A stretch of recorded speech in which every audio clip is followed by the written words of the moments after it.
Hyderabad, we have some very good news for everyone. The New York Times bestseller Inner Engineering, A Yogi's Guide to Joy will now be available in Telugu.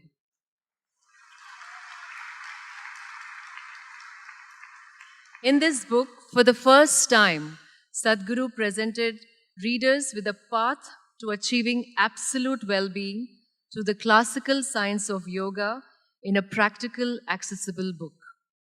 Sadhguru tells the story of his own awakening from a boy with an affinity for the natural world to a young daredevil who crossed the Indian subcontinent on his motorcycle. The wisdom distilled in this accessible, profound, and engaging book offers the readers opportunity to achieve nothing less than a life of joy. It has sold over 3 lakh copies in English so far and been translated over 20 languages in India and abroad.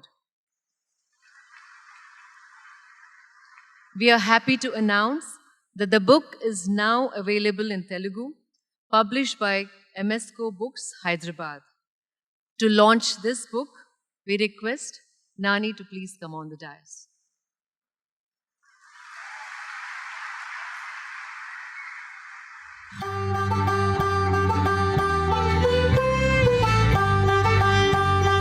We also take this opportunity to thank Sri Chandrasekhar Reddy Garu, Chief Editor, MSCO Books, and volunteers who helped translate the book. We extend our heartfelt gratitude to Sri Vijay Kumar Garu, Chairman, MSCO Books, for publishing these books. Thank you, Nani.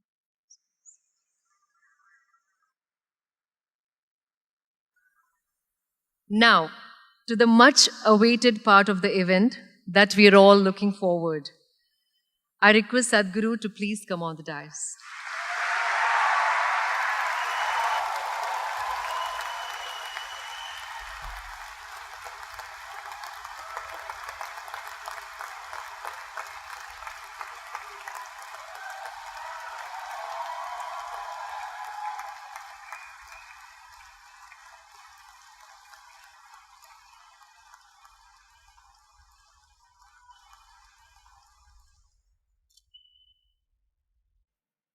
Kalo na janati tava jananam. Kalo na janati tava samapanam. Drushto maya tava mahakaraha. Yogeshwara Kala Kala Yogeshwara Kala Kala.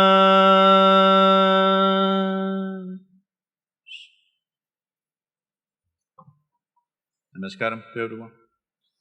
Okay, ikkada Telugu vallu entamandi unnaru?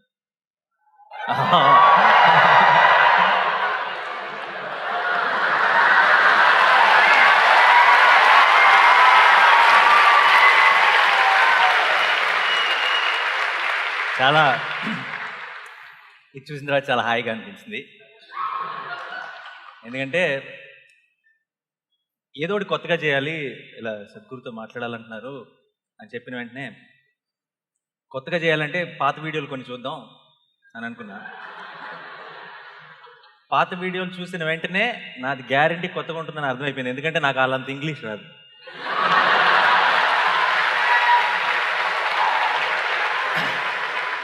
So ముందే చెప్పేస్తున్నా, అయినా సరే నేను ఇంగ్లీష్లో అడగడానికి try చేస్తాను. అదేమన్నా మీకు butler English అనిపిస్తే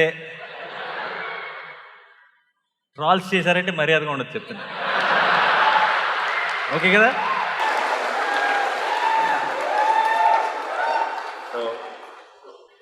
సద్గురు వచ్చేటప్పుడు ఆయనతో పాటు తిరిగి కార్లో వచ్చేటప్పుడు what is the equivalent for butler English 1 Telugu? But అంతే, అలాంటిదే.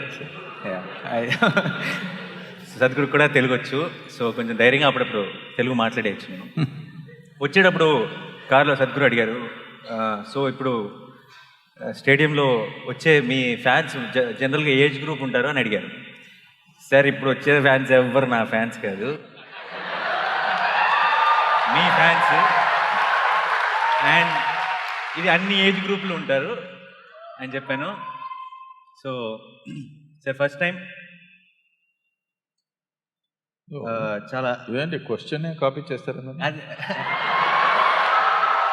అదే చెప్దాం అనుకున్నాను, ఎందుకంటే ఫస్ట్ టైం లైఫ్లో అంటే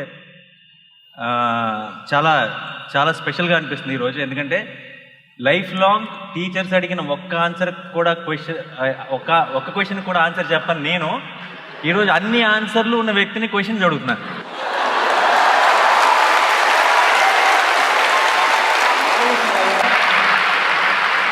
అండ్ మీరు అన్నట్టు ఈరోజు మధ్యాహ్నం క్వశ్చన్స్ రాసుకుంటుంటే నాకు చాలా నాస్టాలజిక్గా అనిపించింది. ఎందుకంటే ఎగ్జామ్ ఆన్సర్ షీట్లో కూడా క్వశ్చన్ పేపర్ రాసేవాడిని ఆన్సర్లు తెలియక. సో ఇంకా మొదలెట్టేస్తాను. చాలా చాలా టైం పాస్ చేశాను. అసలు మ్యాటర్ ఆయన మాట్లాడితే వినాలని వచ్చారు అందరూ. సో సార్ ముందు when I was an assistant director, we used to grow beards, sir, because people will take us seriously. I did not grow it, it grows. I mean to say we never used to shave, because whenever we went to a hero or a producer and narrated stories, we thought they will take us seriously, they will believe us. So I saw in one video where you are saying we should let it grow, it's natural and all that. Is this angle also involved in it, or it's just that?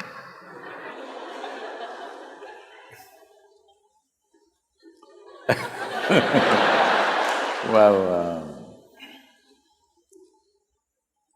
nature did not give anything for you which is unnecessary. It's all part of the evolution. So some people have removed some hair, some people have sacrificed their brains, some people out of their love for somebody they've given away kidney. I thought I will be more useful to the world if I keep everything as it is. You cut the nails kada? Avi kuda perinicharu. No, that also would not have been necessary if we lived in the jungle. It would have been useful and it would have gone worn out by use. Today, because lifestyles have become such that you don't use your hands so much, so maybe you will have to cut it. I just rub it on the rock usually. Those of you who don't have nail cutters like me, you don't have to bite it, if you just sit somewhere and do this.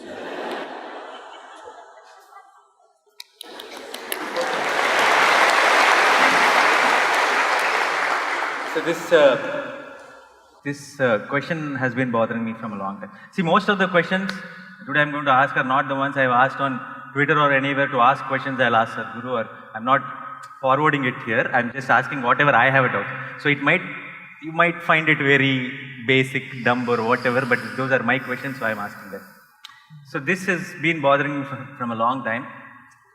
When I was an assistant director, I remember my first salary when they gave it to me, it was 4,000 rupees. And then I remember it was all 100 rupees notes, so when I put it in my pocket, there was a bump under my bum. So when I was going back on the bike, I could feel it. And I was feeling that I'm so rich, there's so much cash in my pocket, and I can remember how excited I was, how I wanted to buy off half of the Hyderabad with that 4,000 bucks. So I was really, really happy, and I don't remember that kind of happiness, happening to me again.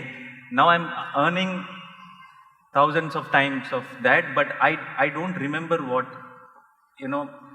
having that same feeling again. Even Saturday night we used to, with my friends, I used to go to the Sony Dhaba, or Quattro. Okay. From Monday to Friday, I used to wait for Saturday. On the Saturday morning, I used to be so excited that it's Saturday again. Evening, we are all going to catch up, meet, and then going to Sony Dhaba. So I was really happy. And then I never really, I made it. I was successful in cinema. I never imagined that I will, make it so far. But I never experienced that kind of happiness. So is success overrated? Like we all are waiting for success. We all think that someday we want to be success. But the idea of success, is it not overrated is what I want.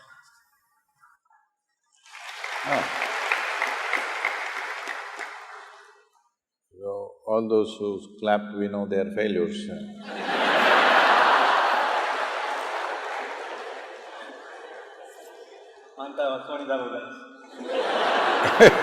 Maybe, they're all the Daba people. Yeah.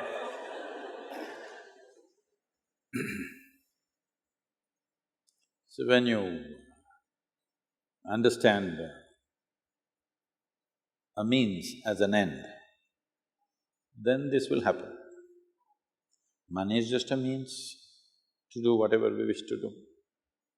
The reason why everybody keeps a certain amount of money is so that tomorrow morning I don't have to worry, where's my breakfast? So that survival is taken care of, so that I can put myself into what I value most. Otherwise, every day morning I'll have to go in search of food. So, money is just about that. It is a means to organize a few things. A whole lot of people everywhere, particularly in Hyderabad, they're going at it as if money is their goal. Money is not your goal, it's just a means. So in your life, for the span of life that you have and the intelligence that you have and the capability that you have, how much means do you need is something you must gauge. Otherwise, you'll have means and you'll not have any goal. What is the use of a means? But there is no goal. You have a car, but you don't know where to go.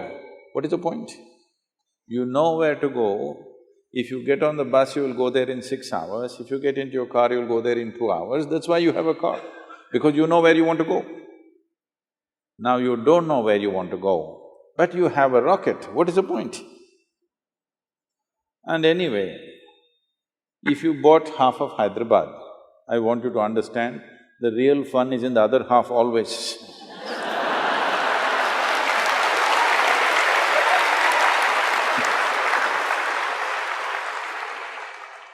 4,000 more, sir, next month salary.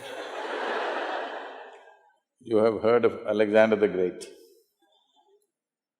You've heard of Alexander the Great? The moment you make an idiot like that great, then your life is ruined. Because I want you to understand what this man did. Alexander started off on his conquest mode at the age of 16. He went from country to country, killing hundreds of thousands of people, saying, this is my land, but won't sit there and enjoy that land, we'll go to the next one because the other part of the Hyderabad he's looking. Like this, he came all the way to India or to the entry of Indian subcontinent. By then he's 32. He's tired, killing, fighting, killing endlessly. He killed many of his very close friends who started off with him because they all wanted to go back. 16 years, no cell phone, you can't talk to your family. They have left their land 16 years ago. At the age of 16, 17, they are fighting endlessly, killing, blood, that's all they have seen. Everybody's tired, but this man wants the other part of Hyderabad. So, he went through a certain experience. Now, time is running out. For a warrior, 32 is not a good age.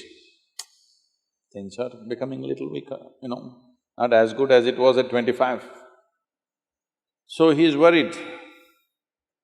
So one thing is, he wants to conquer the world and it's taking too much time, so he wanted to become immortal. This is the next. Once you have Hyderabad, next is immortality. So he wants to become immortal. So he heard lots of stories, Indian yogis, mystics who lived for thousands of years, India is full of such stories. So he sent out an advance party of 8 soldiers. Go find an Indian yogi who will teach me the science of immortality. So they came looking around and then they found one yogi, somewhere probably looking at the descriptions, we think somewhere in the, let's say, in the Pakistani Punjab, that region somewhere, looking at the description of terrain, everything, it seems like that, we could be wrong, but somewhere in that region, what is presently Pakistan, which was considered India at that time.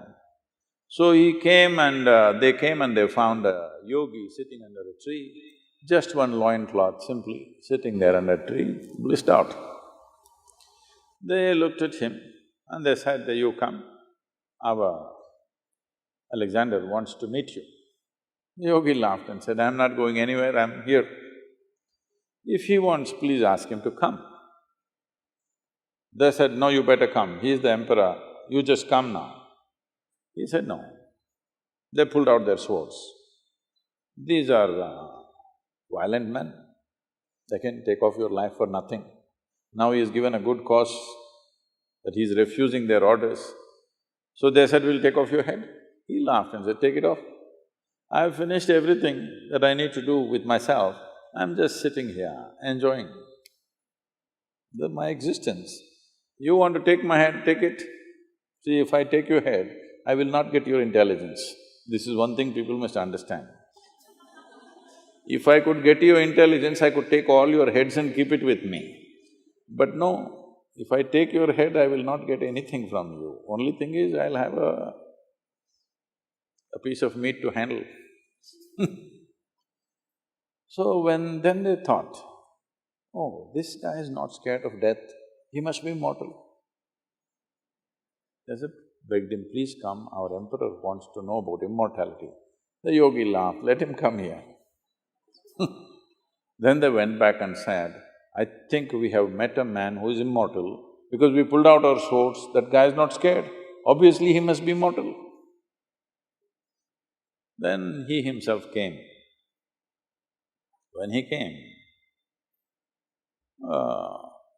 Alexander sat on his horse. Emperors wear the most stupid clothing. How every day same clothing. And a metal crown is the most uncomfortable headgear to wear. At least this is nice, this comforts you. Crown is a terrible thing to wear, just wear one metal strap around your head for 2 days and see how it feels to be a king. So he tried to talk to him, he said, I want to know immortality. The yogi said, get off that stupid horse. Because have you seen always when somebody sits on a horse, they become like this? You sit on an animal which is less intelligent than you and suddenly you feel so big.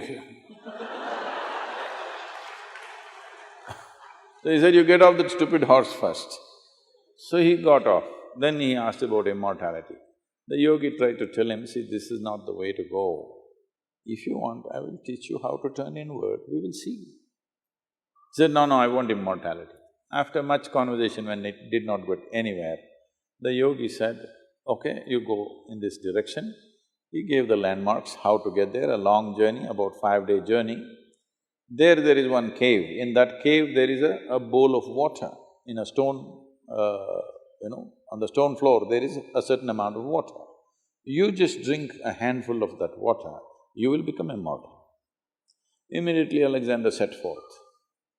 After 3 days, him and these 8 soldiers going, then he thought, if these 8 guys also become immortal,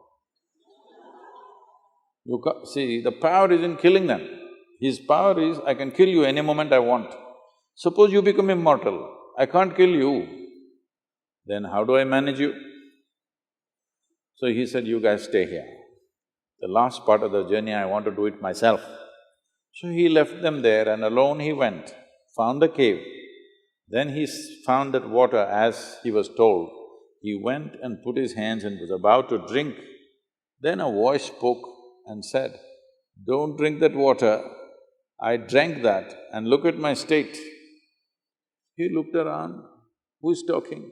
There was nobody around, by then the water slipped out. Then he saw a crow and the crow said, "Don't drink that water. I drank that water I don't know when. And now the problem is I cannot die." See, if we really want to punish you, death sentence is not such a bad thing. If we curse you that you can never die, a million years later you're still sitting here, this is the worst punishment.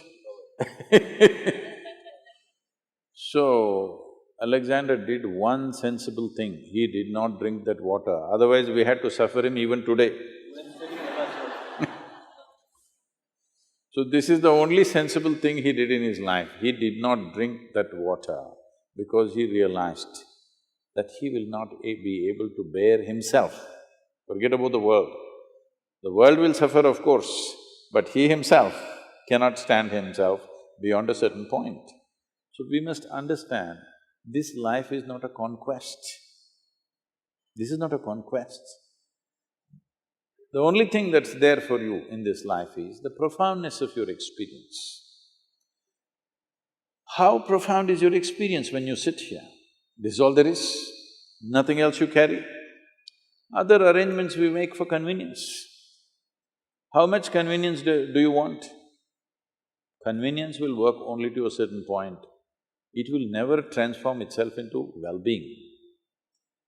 People have invested and invested like this endlessly. I met somebody, I was in a home in United States, and I walked into this room and I found 700 to 800 pairs of footwear. And this lady of the house came in and she saw I was in this room, "Sadhguru, Sadhguru, why are you here?" I said, "What is this footwear?" She said, "No, Sadhguru, let's go, what do you want, Sadhguru?" I said, "Whose footwear?" Then I see it's all ladies, it's all your footwear, 800 pairs. I can understand. You want one shoes for walking, another for jogging, another for golf, another for office, another for party. Well, you are a woman, you want all the 7 colors of the rainbow. All right, you have 25, you have 30, it's okay with me. 800. How will you wear on these 2 feet? You're not a centipede.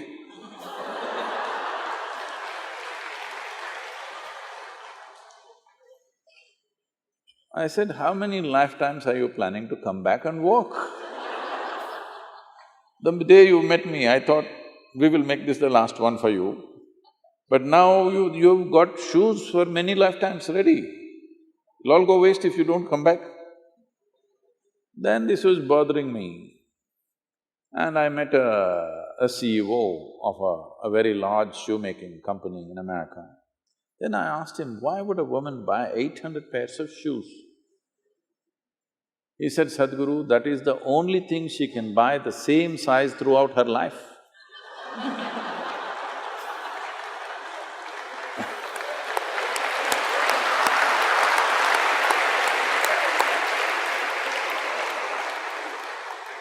Then I thought it's okay, maybe.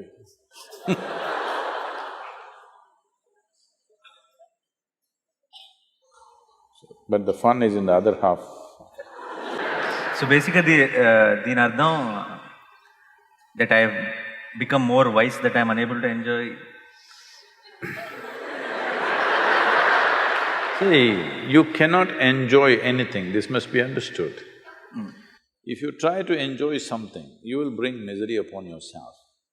But if you're joyful, everything is nice. You're supposed to be joyful, you're not supposed to enjoy. What is that enjoy? I know. When there is no joy, you try to enjoy. It is just that if you add one more alphabet… No. If you add one more alphabet, it'll become end-joy. Yeah, maybe I meant joyful only, but I never again felt that kind of a high, that without thinking anything, to be completely joyful. So if joy is what you're looking for, This will not come because of a bulge in your pocket. Joy means your life energy is in a certain state of exuberance. You're not dead. Mostly people are committing suicide in installments. Slowly they're becoming like this. All these people, if you saw them when they were 5 years of age, they were like this. Slowly. Grave faces. Grave faces because I think many of them are practicing the last pose in their life. You're an actor, you can tell them. You don't have to practice, believe me. When it comes to death, you're a natural star.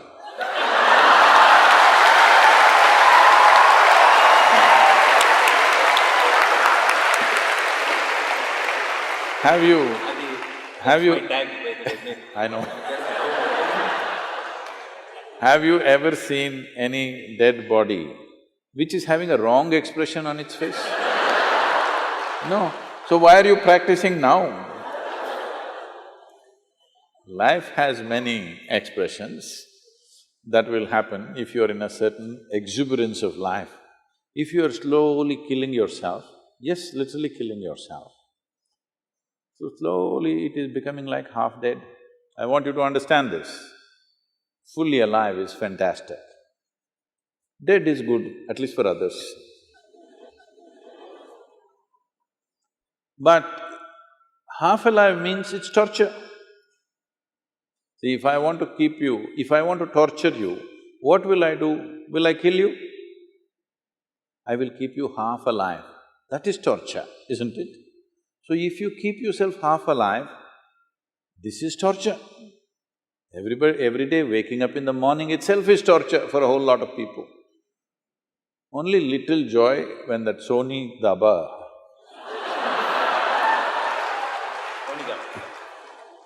like in America, they have a culture, thank God it's Friday. Thank God. So if 5 days of the week is misery, how come Friday becomes joy? No, chemically induced something. This is the greatest danger in human life. Today we are going towards this very rapidly.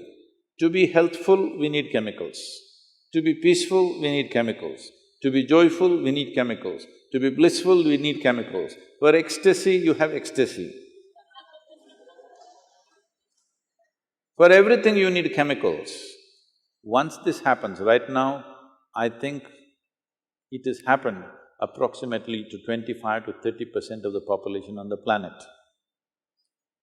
The day it happens to 80 to 90% of the planet, that everybody is on some kind of chemical to experience something, then the next generation that you produce will be much lesser than you. Once we produce a generation which is less than us, we have committed a crime against humanity. The next generation should at least be one step ahead of us. If we leave them behind us, this is a crime against humanity. We are trying to get there rapidly.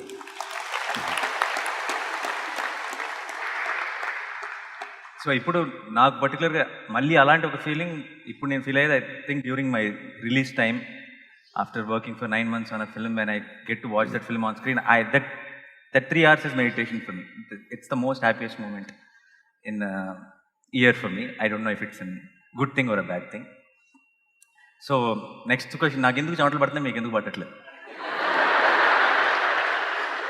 I am the one who is facing the questions, నాకు తానే చెమటలు పట్టాలి.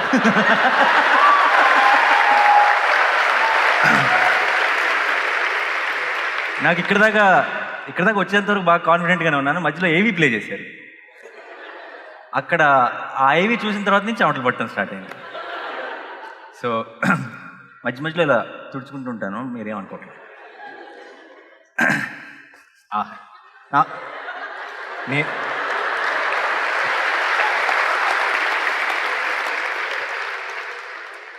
నేను మార్గదర్శిలో చేరాను, నాకు ఒక tissue box పెట్టారు.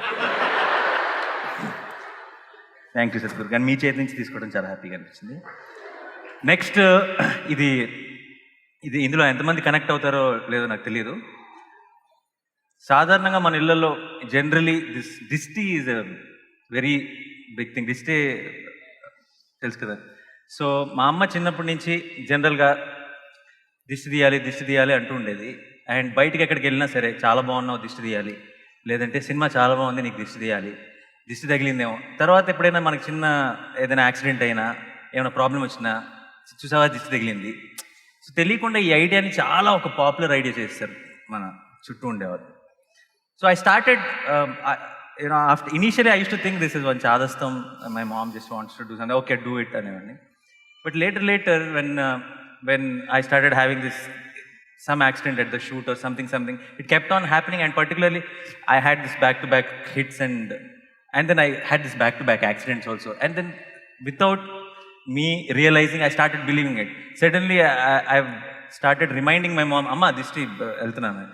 So ఈ దిష్టి అనే కాన్సెప్ట్ రకరకాల మంది రకరకాలుగా చెప్తారు. పీపుల్ సే సమ్ ఎనర్జీ అంటారు, ఇంకోటి అంటారు. But it is a very house hold thing, it's a very popular belief. దీని మీద మీ అభిప్రాయం ఏంటి? ఇది ఉందా లేదా?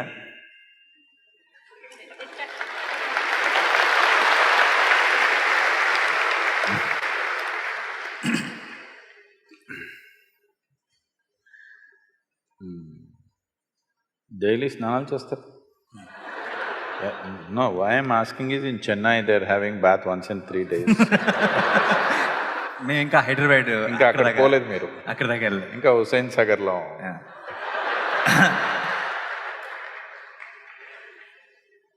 So yesterday I was speaking with a prominent group of people in the evening. One of the government officials said all these rich people are having shower every day. I said, where do you come from?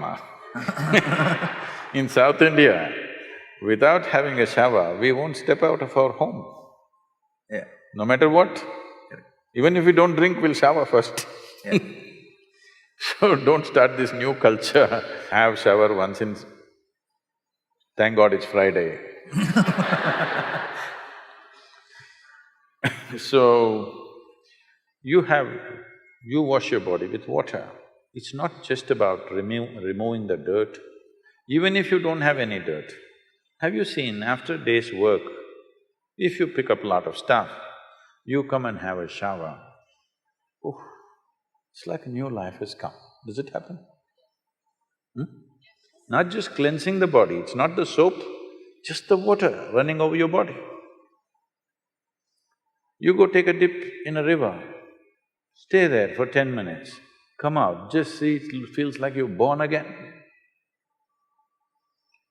Because you need to understand, this body is made of fundamentally 5 elements of earth, water, fire, air and space. This season in our yoga center, because we have a wind tunnel in the sense, from the silent valley, the winds, the monsoon winds that blow, gets kind of focused in the valley, and when it comes towards the yoga center, it'll be coming anywhere between 70 to 110 kilometers per hour, different times of the day. So at this time, all our people are doing sadhana just standing in the wind like this, because this is a wind wash. Water wash you're doing every day, wind wash you can do. People, yogis were always smearing themselves with earth, but today that's become mud bath in the spa, okay? So mud bath is there. Similarly, there is a fire wash. This fire wash, we call it klesha nashana kriya. That means an act which will take away the impurities that gather around you. Because your body is not just here, your body doesn't stop here, it extends itself. Have you noticed? Probably women are more sensitive to this than men. You don't have to be touched by somebody. If somebody comes a bit too close, not a psychological thing, that's a different matter. Psychological and emotional aspects are there. Leaving that, if somebody comes too close, right there itself there is a feeling that, you want some distance. They haven't touched you, just like this. This itself causes some disturbance, isn't it? Because the body doesn't end here, the energy is little beyond that. How much beyond that depends on how exuberant your life energies are. If your life energies are truly exuberant, you can fill this hall with it. Otherwise, it is at least little bit. For most human beings, it could be anywhere between 3 to 9 inches outside of their body. So as impurities gather on your body, if you drive a two-wheeler, you will see I become younger every time I ride a motorcycle. Because if I ride for 4 to 5 hours and come back, people say, Sadhguru, your beard has turned black, full black carbon. Pollution. So you gather material on your body, you wash it. Similarly, you're gathering other kinds of material upon your energetic system. You can wash this water with water, certain impurities will go with that. If you wash it with air, certain other things will go, but air is not always available like that. You can even notice this, but these days, these fans are going at a certain speed, but if you have the fan set at the right kind of speed, if you just sit under the fan for some time, you will see something within you lifts up. Have you noticed this? Little air wash. Similarly, there's a fire wash, which you're calling drishti. Is it necessarily happening because of other people's look or not, that's a questionable matter. But impact of life around you upon your energy system is definitely happening. If you have a spiritual process within you, that is, you're doing some kriya or you're doing some meditative processes, then you don't need all this, because you know how to wash yourself from within. If you do not have that, these things become significant. I must tell you this, there is a certain way to do which few generations ahead, people knew exactly how to do, but today I'm seeing they're just burning something and doing this. If you come to the yoga center, we're doing this Kleshanasana Kriya in a scientific manner, how it should happen. We have relieved people of various chronic ailments just by this fire wash.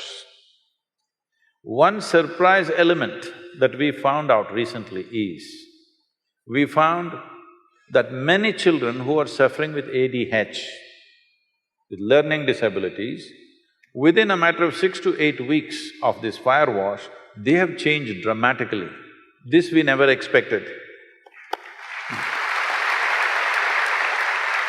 So, your mother knowingly, unknowingly giving you a fire wash might have given you some learning ability. I agree. I'm bowing down to her. She did fire wash. Same. Yeah. Amma ekkundi? Akkundi. Okay. Oh, she's right. Okay. Sorry.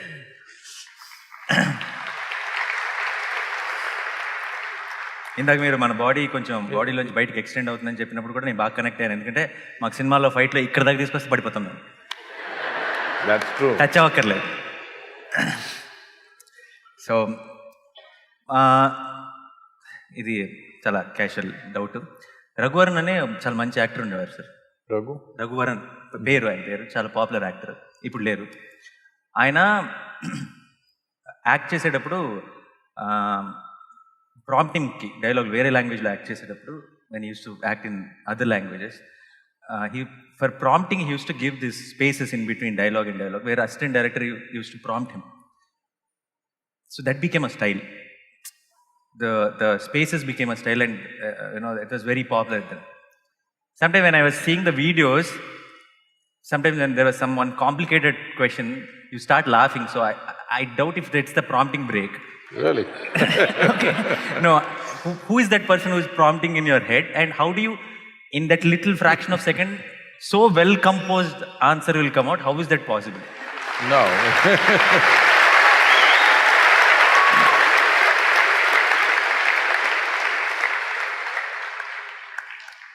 No, it's not a prompting break. I don't wish to insult people, but now that you asked, you think there's a prompting break now?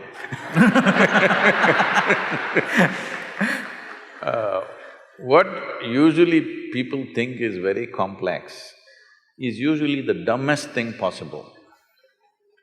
What people think is very simple actually has a way to touch life. Simple things that people ask has profoundness to it. Most profound things are very simple. This complication is coming because of their own mind, not because of life.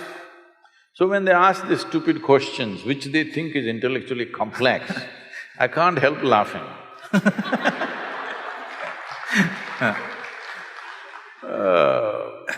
ఈ రోజు ఎన్నిసార్లు నవ్వారని నేను లెక్క పెట్టుకోవాలి. అంత bad question అడిగానా? So, about answering a question, I'm usually not answering a question, I'm always answering the person. They can say whatever they want, I'm not listening to them. Because people can say a lot of things.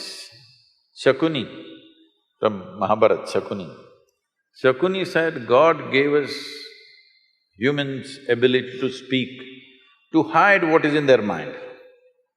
See that crooked man.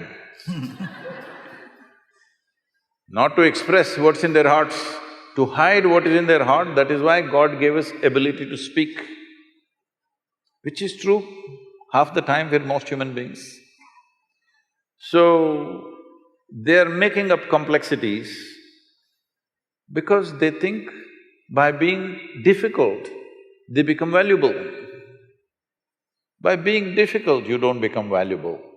By becoming easy, you become valuable, isn't it?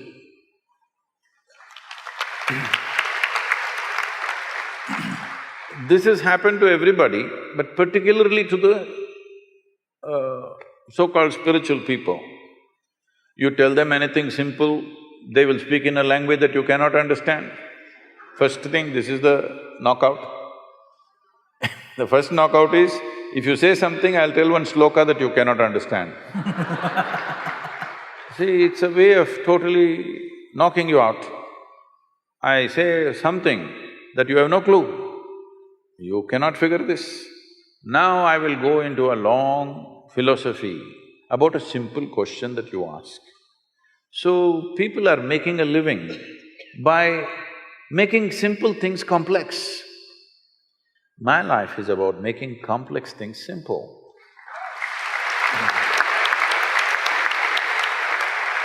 Because it is only by making things as simple as possible, it becomes accessible. If a child is trying to pluck a mango from the mango tree, you are supposed to pull the branch down, not to lift it up and say, okay, pluck it, let me see, you'll grow taller. No, you are supposed to bring it down. Because the mango is not going to hang there forever, it's only for the season. Yes, life is not going to hang there forever, it's just a little bit small season you have of your own. Isn't it so? Don't think you're here forever. Before you and me came, countless number of smart people have been here, they're all under this buried somewhere. Isn't it so? So it's a brief amount of time. In this, should you see how to make things simple or should you look at how to make it complex? This is the nature of the intellect. An intellect will feel, if you're living just out of your intellect, it will feel stupid if it's simple, it wants complexity. So people who think they're intellectual always are making simple things extremely complex, unnecessarily complex. And then they're miserable, but they think that is also virtue. If you're joyful, they think you're not intellectual. You must be like this. Really? Yeah. You must look like that. This also is needed. Yeah, that will definitely add. Needed. Otherwise, and you must also you must speak towards that is prompting time.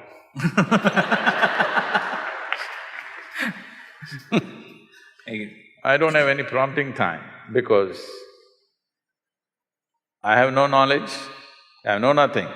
I just tried to be free of all the memory that I have. My body, what memory it carries, my genetics, what memory it carries, my experience of life, what memory it carries, I know how to keep it aside and simply look at things as they are.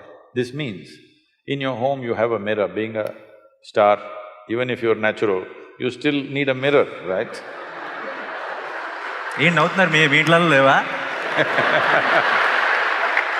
Many of them spend more time in front of the mirror than you. More than me, yeah, Yes. definitely, that's what… So suppose your mirror remembered, let us say, even 10% of what it has seen in its lifetime. If you went and stood in front of it today, what would it show you? Total mess. The value of the mirror is, it has no memory. If it developed memory, gone. So this is the value of your mind. If you know how to keep memory, the silo of memory aside and keep it, it's like a mirror, whatever it sees clearly, distinctly the way it is. Somebody likes it, somebody doesn't like it, it's their problem, that's their memory issue.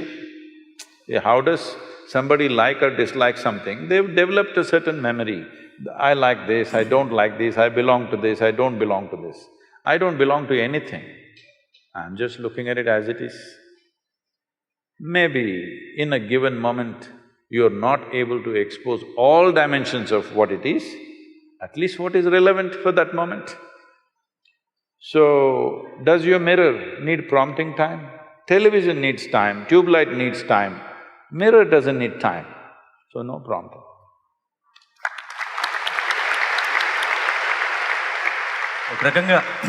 ఒక రకంగా ఇదే question నేను అడిగింది, ఎందుకంటే ఇంత అందంగా చెప్తారు answer. ఇప్పుడు సేమ్ క్వశ్చన్ నన్ను ఎవరైనా అడిగితే, ఇప్పుడు నా కార్ ఎక్కడ ఉందని ఎవరైనా నన్ను అడిగితే పార్కింగ్లో ఉంది అని చెప్తాను. ఆయన పార్కింగ్ అనే మాట మాట్లాడరు, ఏదో చెప్తారు కానీ పార్కింగ్లో ఉందని అర్థమైపోతున్నాను.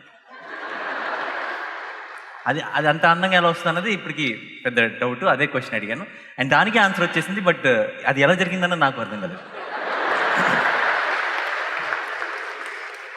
సో ఇక్కడ పెళ్ళయి పిల్లలు ఉన్న వాళ్ళు ఎంతమంది ఉన్నారు? ఆహాహాహా, చాలామంది ఉన్నారు. ఓకే, అదే అందుకే క్వశ్చన్ అసలు యాక్చువల్గా. సో ఈ question it's from a parent to a parent. మీరు I have seen few videos where you spoke about your daughter. This has been a big doubt as a father for me, because growing up my father was very strict. Then I thought I have to be very friendly with my son, like a friend. And then I have seen few kids who are really spoiled because their parents have been really friendly. And then I think little bit of koncham strict undalem. So there's a lot of confusion. What do you think according to ante neeru, obviously to each to their own, but మీ దృష్టిలో what is the right way of parenting? To be వాళ్ళకి full ఫ్రీడమా, లేదంటే కొంచెం tough ఉండాలా పిల్లలతో? Why should we think on these terms? A child is not a… You must understand this. If a tiger is born, let's say, a tiger cub is born, 90% of what he needs for his life is within himself.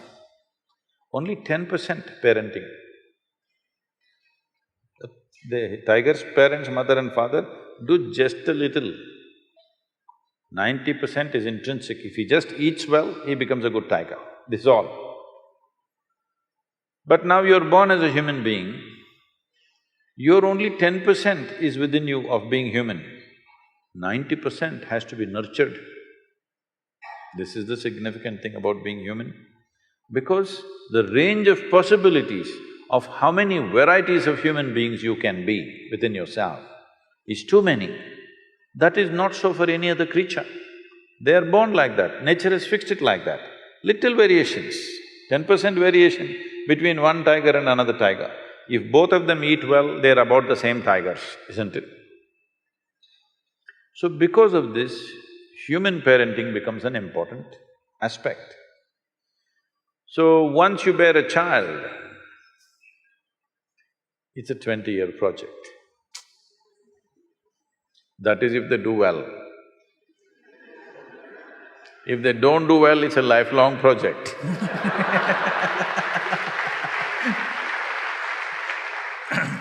So you want them to do well so that you can be free. Yes? Because you understand if they don't do well, they will sit on your lap for your rest of your life. No, they must go. So what do you have to give them? You don't have to teach them the tricks of the world, that they will learn. Some will learn easy, some will learn the hard way. It's okay, they must learn it their way. What you give them is what it means to be human being. This is all you give them. So for this, you must look at yourself. You don't have to do much with them. If a child arrives in your house, if your child is born in your home, you should not think you have to do something with the child. You must look at yourself because children don't listen to you. Whatever the nonsense you speak, they're not listening to you, just like me they are. I'm not listening to anybody, I just look at them and answer them. They're just looking at you, observing every little thing that you do. How you sit, how you stand, how you speak, what is the expression on your face. All this they're doing, you see how the child is looking? Yeah. He's not listening to you, he's looking. So you must become in such a way that when he looks at you, he wants to be like you. So being a star in Andhra Pradesh, Telangana is fine, that's a profession. But you must become a star to your child. Child should think, my father is a star, not because you are popular in the world, but he sees you as the best human being that he can think of because there's not much exposure for him, there is a safety. He's not seeing so many people, he's just seeing mother, father, a few people. Yeah. Among the few people that he sees, he must look at you as you are the best man out here. If he sees that… That's what I'm working on, Sadhguru. If he sees that, he will anyway go that way. If he doesn't see you that way, then he will look all over the place for some other kind of example. Today, the examples that he sees are not necessarily at home or school or in the neighborhood. They are somewhere in another part of the world. They may not even exist. I'm saying they may not even exist, but they're influencing him. So especially if his screen time has to go down, you must be really a superstar at home. You understand? Everyone. Yes. It's not just for him, for every one of you, this is the only way your child wants to be who you are. He looks at you and thinks, oh, my father, this is not what I want to be.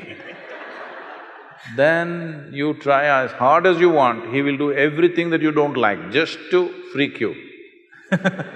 Yes, you've done it.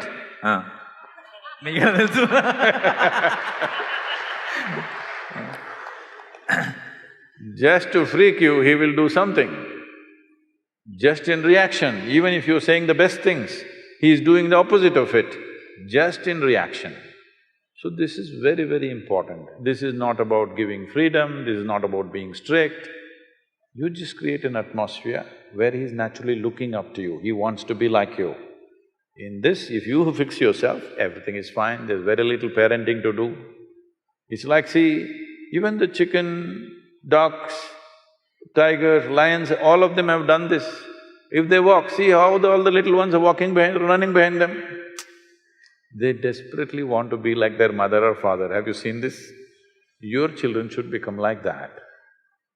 For that, you need to work on yourself, not on them.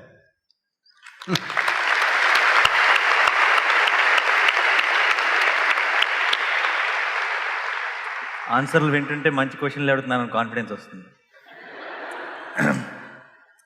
So చిన్నప్పుడు when I was a kid, when he very supposed to be popular astrologer came home and then he said, ఈ అబ్బాయికి రాజయోగం ఉంది అని. రాజయోగం అందరికీ అదే చెప్తారా? ఆ తర్వాత తెలుసు అందరికీ. ఇది తర్వాత ఎప్పుడు తెలిసింది, ఇది ఒకళ్ళిద్దరితో ఈ విషయం డిస్కస్ చేసిన తర్వాత వాళ్ళు కూడా చెప్తే అప్పుడు అర్థమైంది. సో అని చెప్పిన వెంటనే ఫస్ట్ మా వాళ్ళలో డౌట్ ఏంటంటే రాజయోగం అంటే ఏంటి అని అడిగారు. వీడు చస్తే వెనకాల 1,00,000 మంది వెళ్తారు అని. అప్పుడు నేను కొంచెం బాధపడ్డా, చస్తేనా, చచ్చిన తర్వాత ఎంతమంది వచ్చి లాభమే ఉంది, బతుకున్నప్పుడు కదా ఉండాల్సింది అని అనిపించింది. ఆ టాపిక్ అక్కడ వదిలేశాను.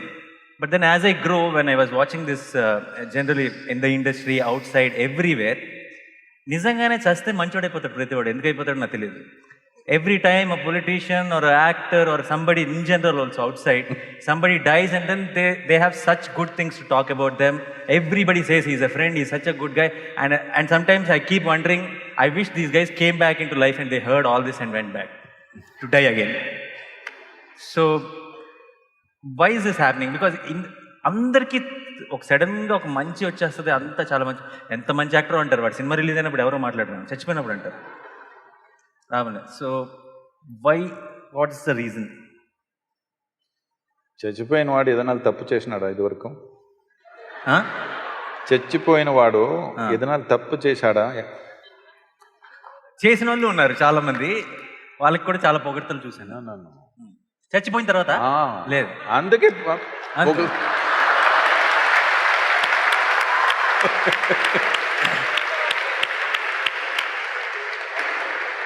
లేదంటే దేవని తిరిగి వస్తాడని భయం. Telugu they did not understand. చాలా బాగా మాట్లాడారు కదా, ఒకసారి ఆయన తెలుగుకి.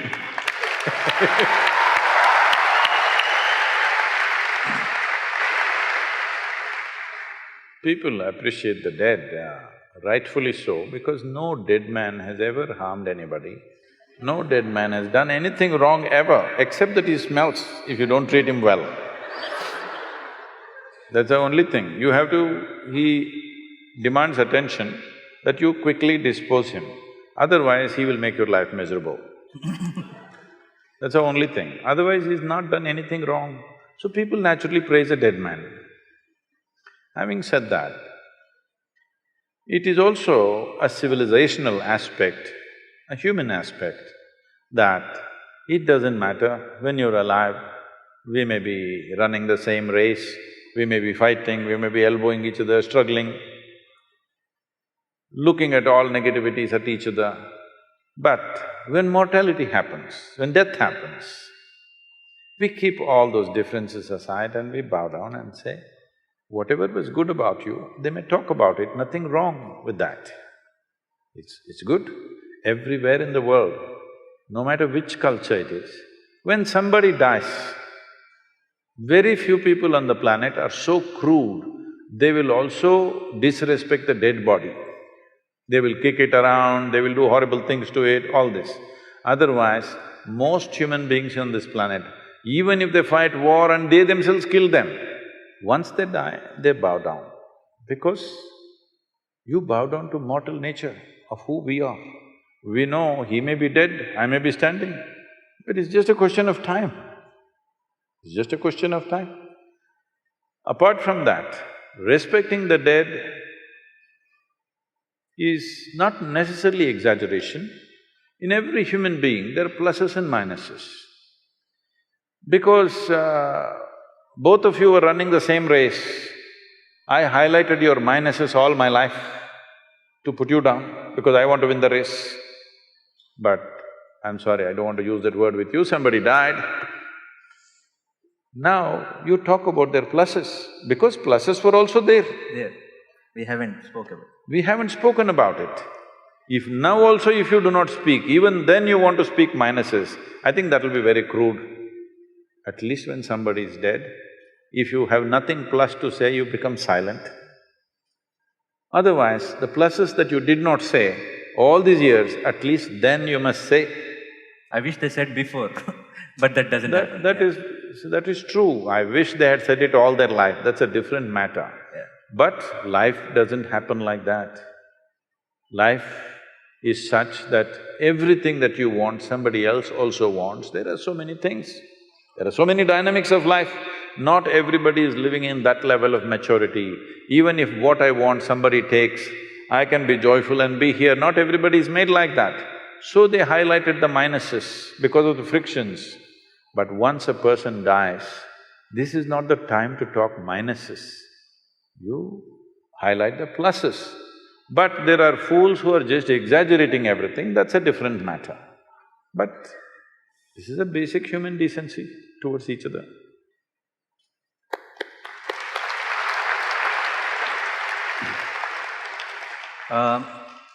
Growing up, never used to get to listen to this word depression much. Very, very rarely a word like a psychiatrist or a depression or something. Now that we are all aware of that, then and people know that it's a genuine issue, and we'll talk a lot, which is very good. I understand completely. But then I also realize there's so much of talk happening. Almost every alternative person, in some conversation, we hear this depression word happening a lot nowadays. I'm happy that the awareness has become more, but again, at the same time, I'm also realizing there are few people who suddenly might be feeling a little low one particular day, and they want to believe that it is depression. I know the depression is a very genuine, serious problem, but because of this overexposure, is it a good thing or is it a bad thing? Is it really pushing the next generation into a, thinking any small hiccup also thinking that this might be something serious problem, and they giving into it? Oh, I didn't know that was a popular question. With your question, you're getting into trouble. If I answer this, I will get into deeper trouble. I've already, last 1 year, I've been in lot of trouble because a whole lot of people are pursuing me and saying, he doesn't respect depression, he's talking against it, he thinks it is not a medical issue. No, I respect it. By the way, I don't want to be in trouble, but I genuinely believe it, but I just don't know, it's…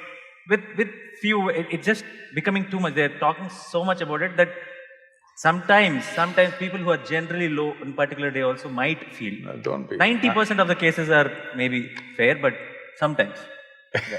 Yeah. He really plays it safe.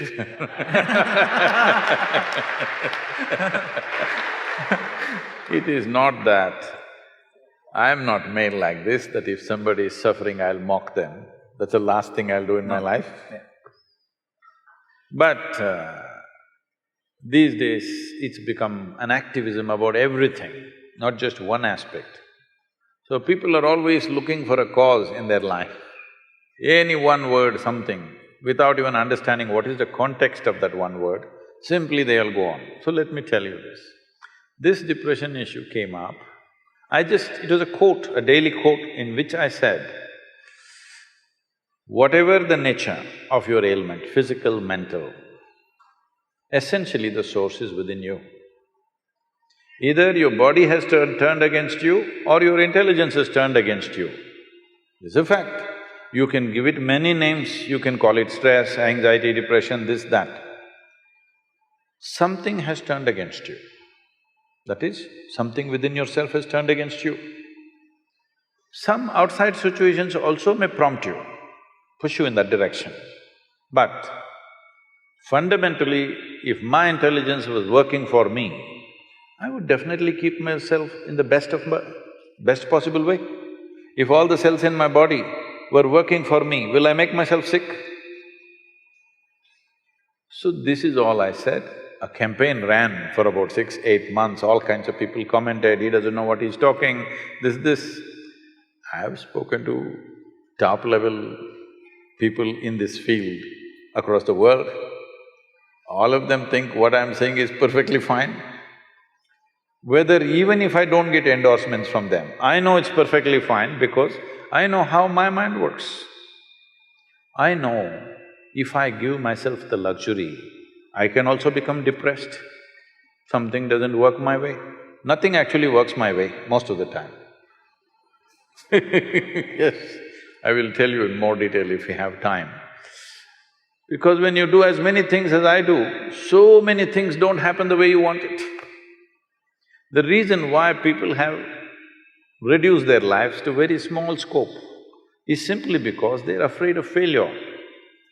I know I will die a failure, but I'm a blissful failure, so it doesn't matter.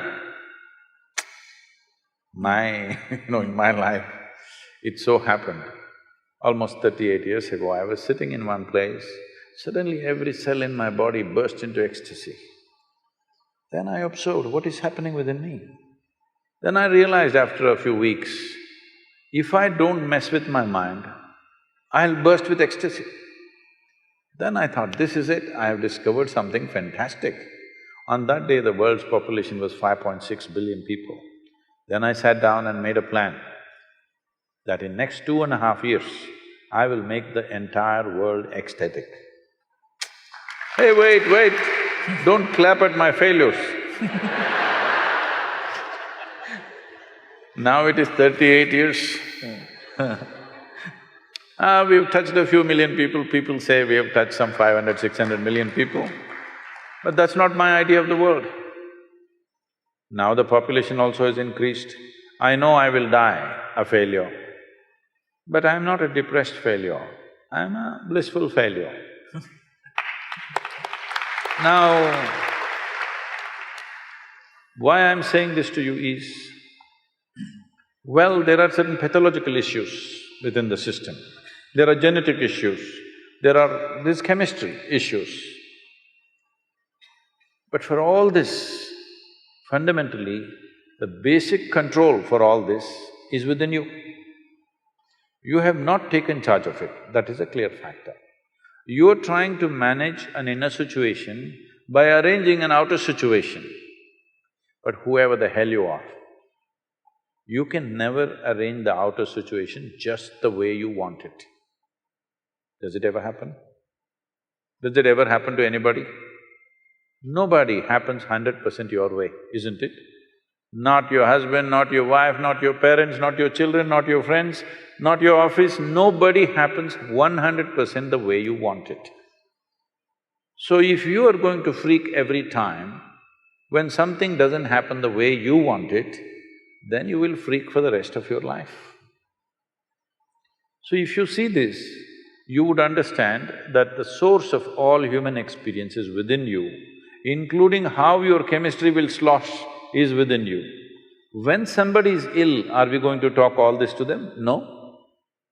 They need care, they need help, they need medicine, they need compassion, that's a different matter.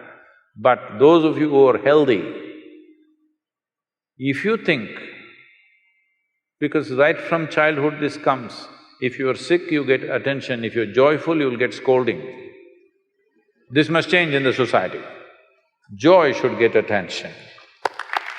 Misery should not get attention. This is a very misunderstood way of handling things. If a child is jumping with joy and screaming, "Hey, why are you screaming?" If you like this means, moo, moo, moo, moo. It's just a wrong way of raising a child. Because a child must understand he must invest in being well. He must not invest in being unwell. Unwell will not bring any results or rewards to him. He must understand this in a very deep way. If he thinks being unwell, physically or mentally, I will get lot of attention and rewards, he will work towards being unwell. This may look very simplistic, but I'm telling you this from a very profound dimension of who we are. There is something called as life energy, as intelligence. Intelligence is not the bone box that you carry. If you… See, does your avkai look like you? Hello? Does it smell like you? Does it feel like you? No. If you mix only just chili and mango and rice and eat it, it goes inside and becomes you, isn't it? There is an intelligence within you which can make this horribly spicy stuff into you. There's an intelligence or no? You eat a banana, it becomes you. When there is such a dimension of intelligence, from all kinds of nonsensical material that you give, it makes a human being. If you have access to this intelligence, your well-being, your health, your mental balance is in your hands or no? If you don't take charge of this, then you are thinking it is all happening to you. So a lot of people for ages, especially in the last 100 years, because of psychiatry developing in a certain way, people started saying, no, there is genetic things, you can't touch it. Well, now genetic sciences are telling you in 24 hours, you can change your genetic code completely if you do the right things with yourself. You can change the genetic patterns of who you are in a matter of 24 hours. I can show this to you. People who go through certain types of initiations and processes, 24 hours later you look at them, their very face will look different. You cannot recognize them, they will become like that. Because you can transcend your genetic limitation. In fact, this entire culture is about that. Spiritual process means that. See, when you are 18 years of age, you don't want to be like your parents, I want to be something different, this, that. But you see the same person, by the time you're 40, 45, you begin to walk like your mother, talk like her, sit like her, stand like her. Have you noticed this happening to you? Because the genetics are taking over. We call this traditionally as karma. Karma means past memory is ruling the present. If memory rules the present, if your memory structures who you are, you have no life of your own. You're just an extension, you're a recycle, you're not a fresh life. Spiritual process means just this, that you want to break away from the limits of your memory, because memory means there is evolutionary memory, there is atomic memory, there is elemental memory, there is genetic memory, conscious, unconscious, articulate, inarticulate, there are many kinds of memories. You want to transcend this so that you become a fresh life, your experience of life is completely fresh. Otherwise, you're just a recycle of the past. Why same problems exist after 100 generations is simply because nobody breaks the memory cycle. There is these words which are all misunderstood today. There is something called as samsara. Samsara means, in Tamil it's become samsara means wife, because she keeps them on the rope and keeps them run around. Samsara means cyclical movement. That is, everything that is physical in the existence is in a cyclical movement. You take an atom, it is doing this. You take the planets, it is doing this. You take the galaxy, it's doing this. You take the whole cosmos, it is doing this. Everything that's physical is in cyclical movement. So if your entire experience, particularly if your identity is completely rooted in your physicality, you will also be in a cyclical motion. If you want to break this, a dimension beyond physicality has to come into your experience. If you touch something beyond your physical nature, then we are saying this is spiritual. You went to temple, church, mosque, wherever, this is not spiritual. There you're going, what is the prayer about? What is the prayer about? Dear God, give me this, give me that, save me, protect me. Hello? This is just survival, outsourced.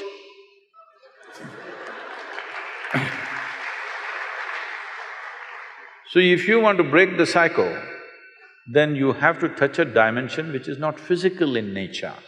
Once you touch something that is not physical in nature, there is no cyclical movement, because you have become free from all the memory bank that you have. So whether you have chemical issues within you, whether you have pathological issues, genetic issues, you can break away from that. Maybe certain people will need more striving, certain people will come out more easily, that is always there. But for everybody there is a way. So when I say all your ailments, if they are infections, they're different. They come from outside, it's an invasion, you have to deal with it. But rest of the things are manufactured within you, this is your cause. Fundamentally, you have to see, my physical health, my mental health is my responsibility, 100%. If you see this, then methods are available to come out.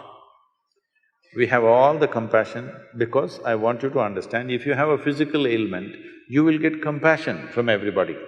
If you have a mental ailment, you will get ridicule from everybody. So particularly people who are suffering any kind of mental ailments, depression, anxiety, whatever, they need double the compassion that physical ailments need.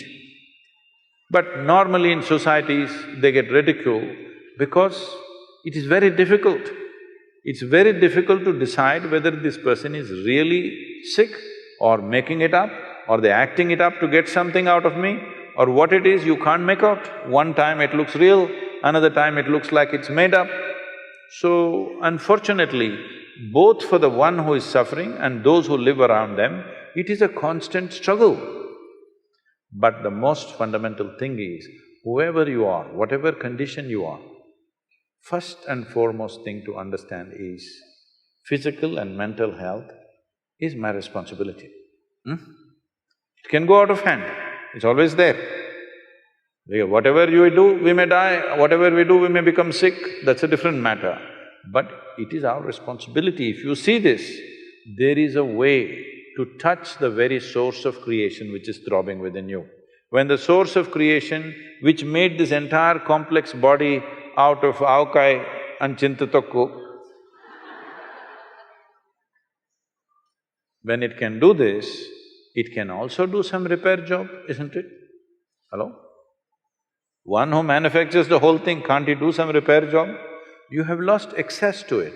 You think for everything there's a solution outside. Yes, when we need help, we will take help. When things have gone out of control, we seek help from outside. But fundamental thing is to take responsibility. Today, genetic sciences, neurosciences and also psychiatrists are beginning to speak that whatever the condition, it is possible to alter this from within. Only thing is how. There are many ways for how. Yoga is a technology. Yoga does not mean twisting and turning your body as most people are doing. It is a technology of taking charge of this. One thing is very clear, even if you go to the doctor, they're only giving you a pill, isn't it? What is a pill or a tablet? Just a certain amount of chemicals.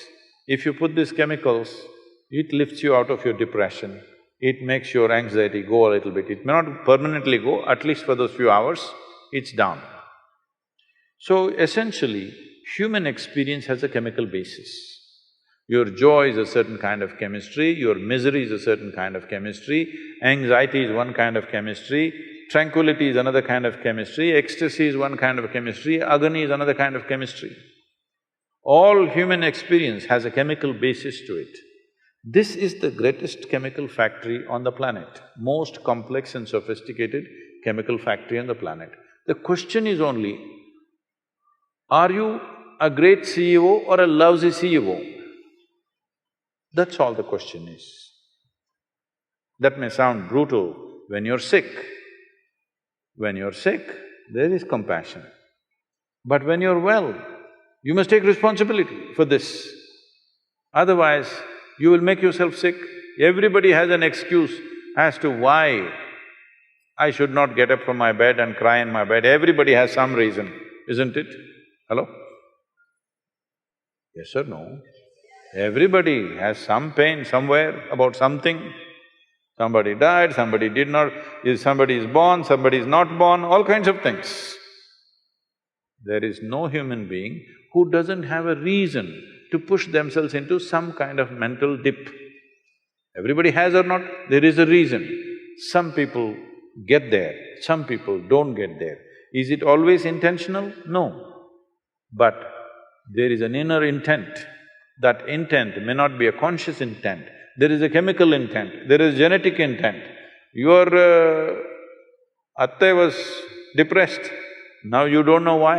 You are fine and suddenly you're depressed because there is a genetic intent. But this intent can be altered if you take charge of yourself.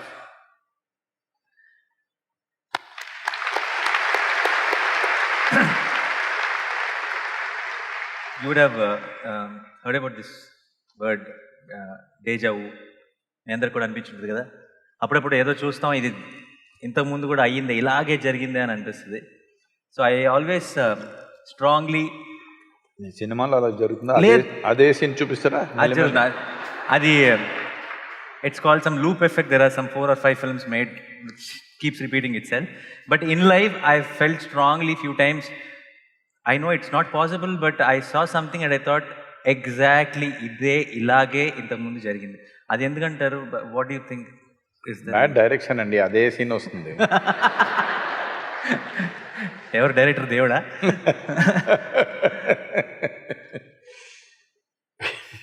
It's just some మన చిన్న గ్లిచ్చా, ప్రాబ్లమా మన మైండ్లో, లేదంటే దానికి ఏమన్నా వెనకాల ఒక బ్యాక్ స్టోరీ ఏమైనా ఉందా? There are many dimensions to it, but One thing is, most people are afraid of anything that's unfamiliar. They have a fear of unfamiliar. So, they have set up a mechanism within themselves, they're looking for the familiar. Either they will do what you said just now, I have seen this somewhere, otherwise they'll look at somebody and say, oh, she looks just like my sister. She doesn't look like your sister. But, you know, just the same, two eyes, one nose, one mouth, just like her. Like this they will find reasons because they're looking for something familiar. This usually happens to people when they're in that phase of their life, when they're not able to figure out what is happening with their life, or they're in a new space where they don't know anything about it, suddenly they will invent things that from somewhere else, this person looks like my grandfather, that person looks like my uncle, this person like this. Oh, this tree, I have seen it somewhere. Even that same damn tree never looked the way it looked on that day, I want you to know. Hello? Even that tree, if you have seen it earlier, it won't be the same. Day to day it is changing, isn't it? Day to day everybody is changing or not? So, but is it possible that somebody can revisit something? They can, but 99% of the time, it is not so. They're looking for something familiar.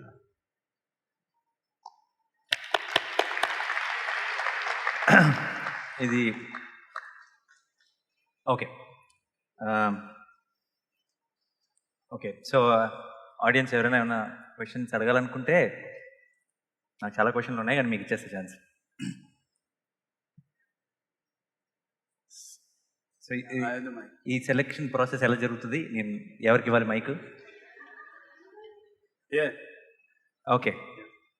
So namaskar, I'm Sadhguru. So I'm not sure if you have heard of the TV series called Sacred Games. It's very famous or unfamous. It is a lot of sexual and violence content in it. So what do you think art and entertainment should be given that much space, or it is disturbing to know that TV series like these are very famous and popular in today's generation?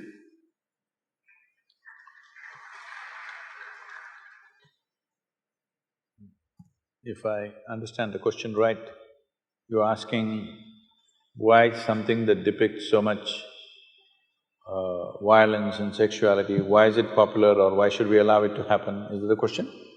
Yeah, or it should be allowed in art, as in it's okay to be there.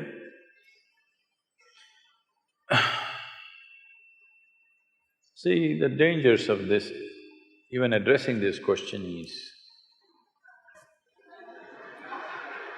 now, if you address this question, immediately some people think their own ideas of what's right and wrong can be imposed on other people, which will not work.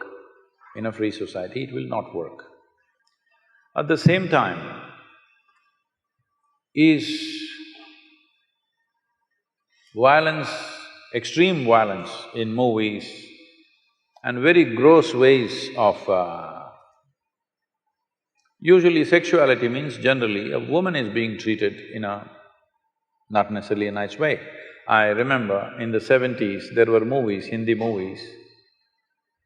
I did not see most of them, but people used to tell me that there were some actors who were called rape specialists.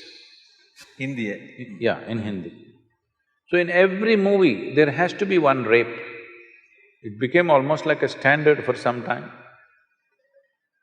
So all those people who saw those movies as children, because there was no adult certification for that, anybody could go and watch it, they thought this is the way to treat a woman. Now when rape happens in the street, why are you surprised, I'm asking? We have cultivated them. All said and done, the cinema may be a commercial enterprise, but it has a profound impact in a society like this. See, in certain other countries, People watch the movie, go home, forget about it. Here it's not like that. We even elect them.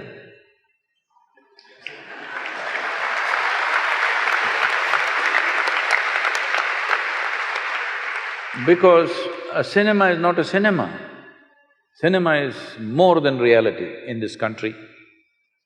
So when it is like that, I think it should be conducted more responsibly. What is it that we are trying to create? If you try to control it from outside, it'll become ugly. If people use just about anything and everything to make money at the cost of the society, that is definitely ugly. So, I don't know what this television serial is because I never get the time to look at that place. Whatever it is, I don't know in what context. See, there is violence in the society, you don't have to hide it, you can show it. There is sexuality in the society, you don't have to hide it, you can show it. But are you glorifying it or are you showing it in a way that people say, this is not the way? You showed a rape because it's happened. When people see it, they must say, this is not the way. If they think, wow, this is the way, then what kind of society are you creating?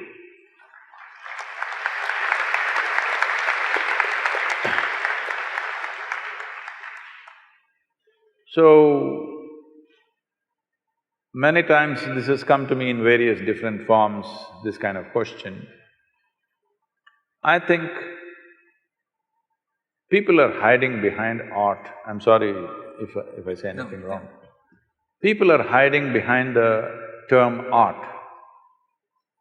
If it is art, it should not be so commercial. You're doing commerce and you're calling it art. There may be some artistry involved in it, we appreciate that. But there was a time when we were growing up, there were art movies and there were commercial movies. Now there is no such thing, commercial movies are art. So commercial movies are made essentially to make money. Somebody is investing to make money, nothing wrong with commerce, because nothing wrong with commerce, nation's commerce has to develop in all levels. So entertainment is also commerce, it's fine. If it is commerce, then it must be controlled, there must be proper… For every commerce, there is a certain amount of control, isn't it, in a society? In this society, though today everybody, at least a big percentage of population is drinking, still we are holding on to it that you cannot advertise alcohol. They will show an alcohol bottle and say CDs and music. Yes or no? Sparkle water. Sparkling water. That is okay, but CD and music, how does it come, I don't know. Anyway, I'm saying when we see it is going to influence the society in a big way, there are controls. So, if something is going to impact the society, there must be some sort of control. It is best the self-control is self-imposed rather than a government agency imposing it, because then it'll become something else very ugly, it'll become somebody who doesn't know anything about it. It is not about deciding what people should see and should not see. It is about where do we want to drive the society.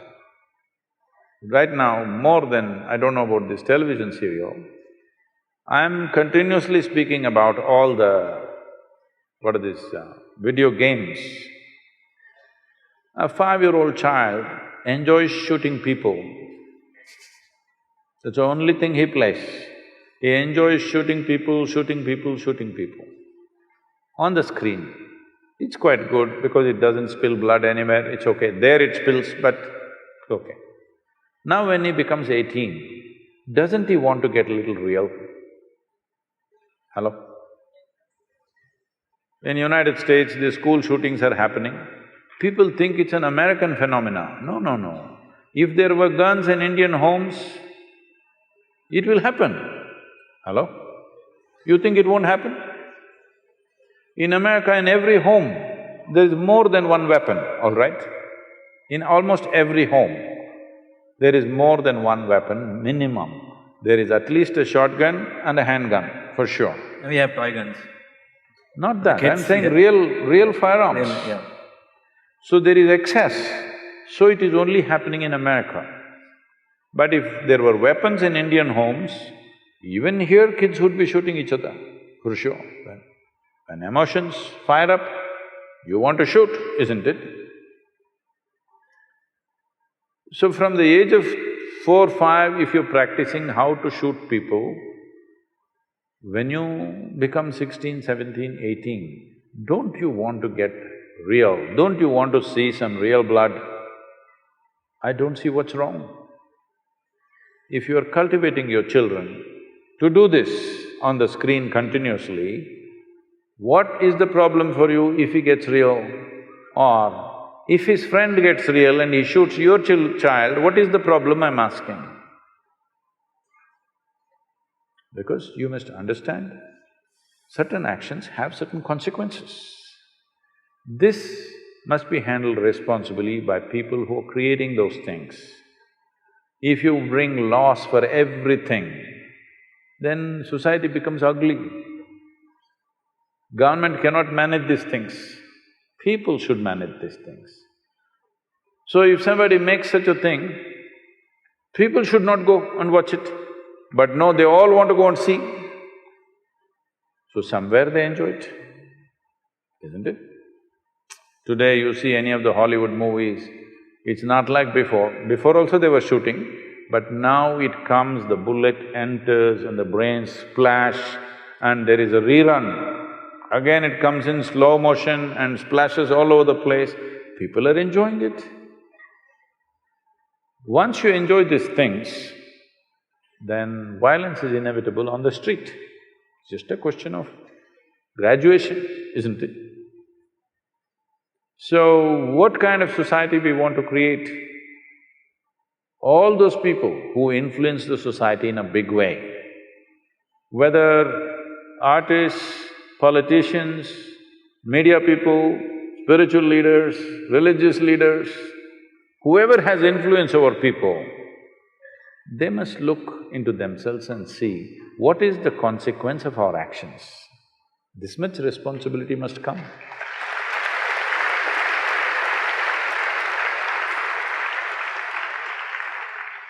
Sadhguru, here.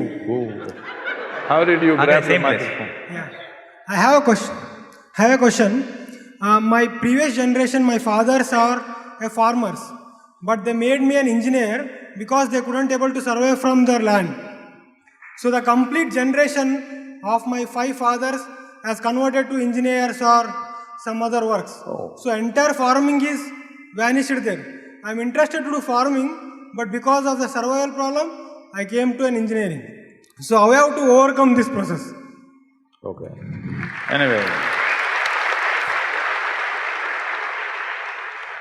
we would like to have a well-studied engineer, not an engineer who's converted. I don't know what that means. How do you get converted to engineering? Anyway, I understand what you're saying. See, this is a major tragedy unfolding in the country. Out of 160 million hectares of arable land in this country, 104 million hectares of land, the soil is right now labeled as distressed. That means nearly 60% of our soil is moving towards becoming uncultivable in a matter of anywhere between 15 to 40 years' time. In 40 years' time, the fertile lands that you have seen will turn into uncultivable land, maximum 40 years' time, anywhere between now to then. How does this happen? If you want the soil to be rich, before we go into that, I want you to first understand, what is sitting here as you and me is just the soil that you walk upon, it's just a piece of the planet. If the soil is weak, the food becomes weak. The food is weak, our very genetics become weak. There's substantial studies about this. So why has the soil become weak? Why such a phenomena is happening in this country? The only way you can put back organic content into the soil is by the leaves of the trees and the animal waste. Trees are gone long time ago, just to tell you to what extent. In the Ganga basin, which accounts for 25% of India's geography and 33% of India's agriculture, we have removed 92% of green cover in the last 50 years.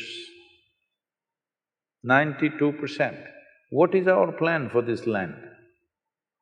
In Kaveri basin, which is some 83,000 square kilometers, right now we're running a campaign called Kaveri Calling. All of you must be a part of it one way or the other. In Kaveri, in the last 50 years, we have removed 87% of the green cover. So no leaves, no trees, no leaves.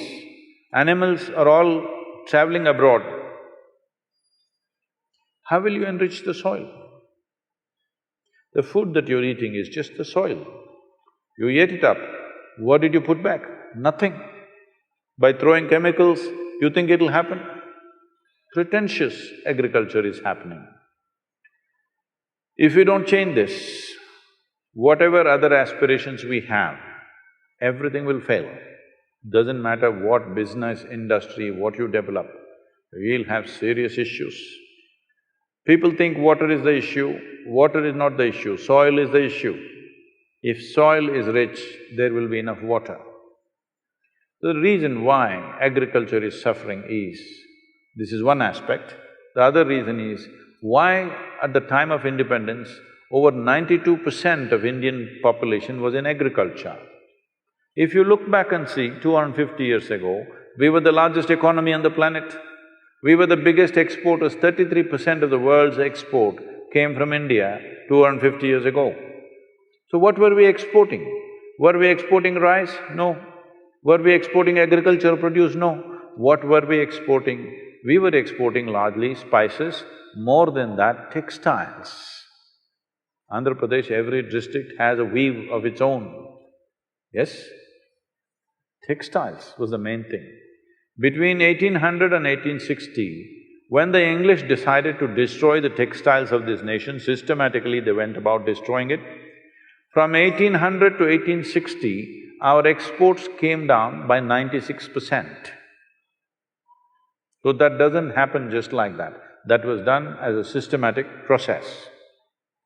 So when this destruction of industry happened, millions of people died in those 60 years, where one of the British Governor-Generals writes back saying, "The fields of India are bleached with the bones of the weavers."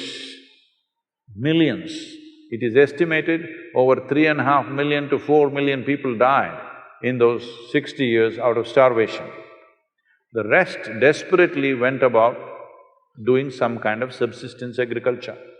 Subsistence agriculture means I have a piece of land, I will grow little rice, little dal, little this, little that, everything that I need for a family, I will scratch the land and grow. This sort of agriculture happened. This is why 92% or 92% were in agriculture. Today this number has come down to 65%, thanks to you, you became converted engineer. 65 to 70% are still in agriculture. What this means is, for 10 people to eat, we want 10 people to eat, but now 7 of them are cooking. You think this is a good use of people? 10 people want to eat, very efficient, 1 person can cook. Don't want 2 or 3 people can cook. 7 people cooking for 10 people is not a wise way to do things, but that's where we are right now. Still 7 people are cooking for 10 people. So, you and more people must become engineers, it is good, or whatever else they have to become. But at the same time, can you let the agriculture die? Because today, if you make a survey, we have made some surveys, not official surveys, but generally we've just asked around. If you ask around, how many farmers want their children to go back to farming? Less than 2%. This means in another 20-25 years, when this generation passes, we will not know how to grow food. You may think the farmer looks illiterate, he's not dressed like you, he doesn't look like you, he looks like no good. But I'll do one thing for you. You are from the farming family. Those of you for 2 generations who lived in city, you have MBA, even if you have agricultural MSc, you come, I'll give you 10 acres, fertile land. 5 different crops, you grow it by yourself without taking local help. You will see you can't do it. Because this intrinsic knowledge that our farmer has, this is one of the most fantastic things that India has done is, of the many things, well, we are going to the moon, we've gone to Mangalyaan, all kinds of things, businesses have done great things, science has done many things, but the most fantastic thing is, without any science of any modern science, without any new technology, just with traditional knowledge, our farmers have fed 1 billion people. This is not a small thing.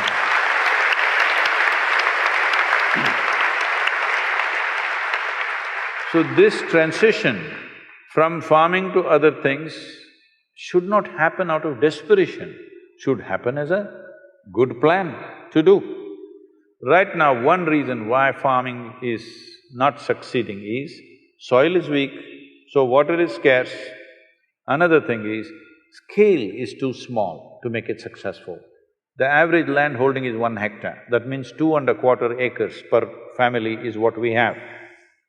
At this level of holding, whatever you do is going to be waste.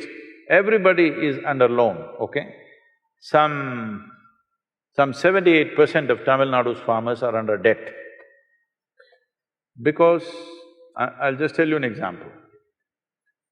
A young farmer in our region, it's very fertile region. He has 3.5 acres. So I meet him and ask him, what are you doing for your water? What's your water source? He says he's put 9 bore wells. In 3.5 acres, he's put 9 bore wells. Because there are bore well companies which will come and promise, if you put it here, more water will come, if you put it there, more water will come. Everybody is hitting bore wells and bore wells. In 3.5 acres, maybe there is 1 or 2 sources or maybe there is no source of water. Because the scale is so small, everybody is putting a fence, everybody has a bore well, everybody has an electric connection. This is not going to work. We need the scale, otherwise it'll not work. Does it mean to say we have to take their land? No, for this we have worked out a system. I don't want to go into all the details in this, but this is what Rally for Rivers was about, how to integrate irrigation and marketing for the farmer so that his life can change. Now, one more big thing is, see, India, the latitudinal spread that you have from Kanyakumari to Himalayas, 12 months of the year you can crop. There are very few nations where you can grow crops 12 months of the year. From Kanyakumari to Himalayas, you can grow literally almost anything you want in the world. If we handle this land right, we can provide food for the entire world. It's possible to do that.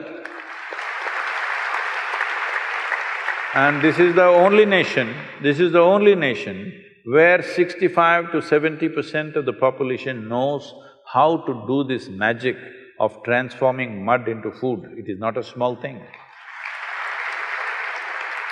We could use that knowledge, we could use that capability, or we could make them destitute and come to cities and live in slums without any dignity, without any life to live, without any productivity, getting into crime. You become an engineer, I'm glad. Many farmers' children join crime or other kinds of things because they have no other option.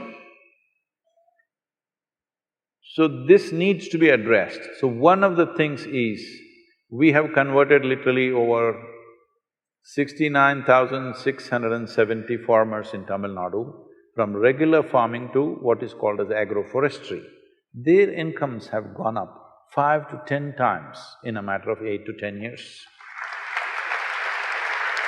This is what we are calling as the Kaveri calling for the Kaveri belt…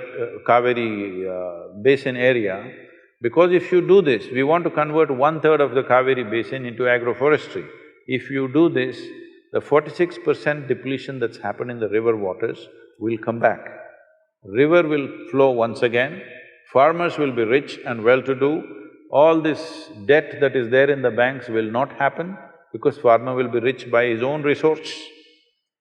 This has to be done in a planned way, we must execute this. Otherwise, this nation is sitting on too many problems and too many possibilities also. But to convert problems into possibilities, every citizen has to stand up and do what needs to be done.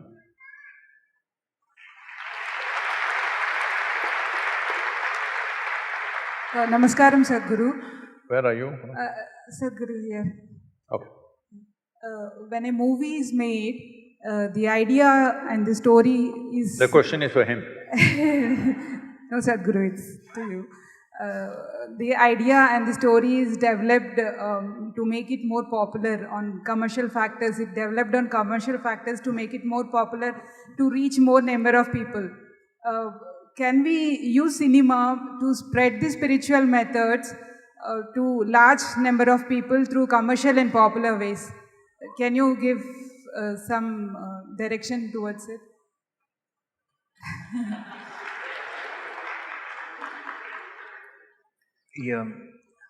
దీని మీద cinema తెచ్చా అంటున్నారా ఇలాంటి? To spread the spiritual methods, yes. Yeah.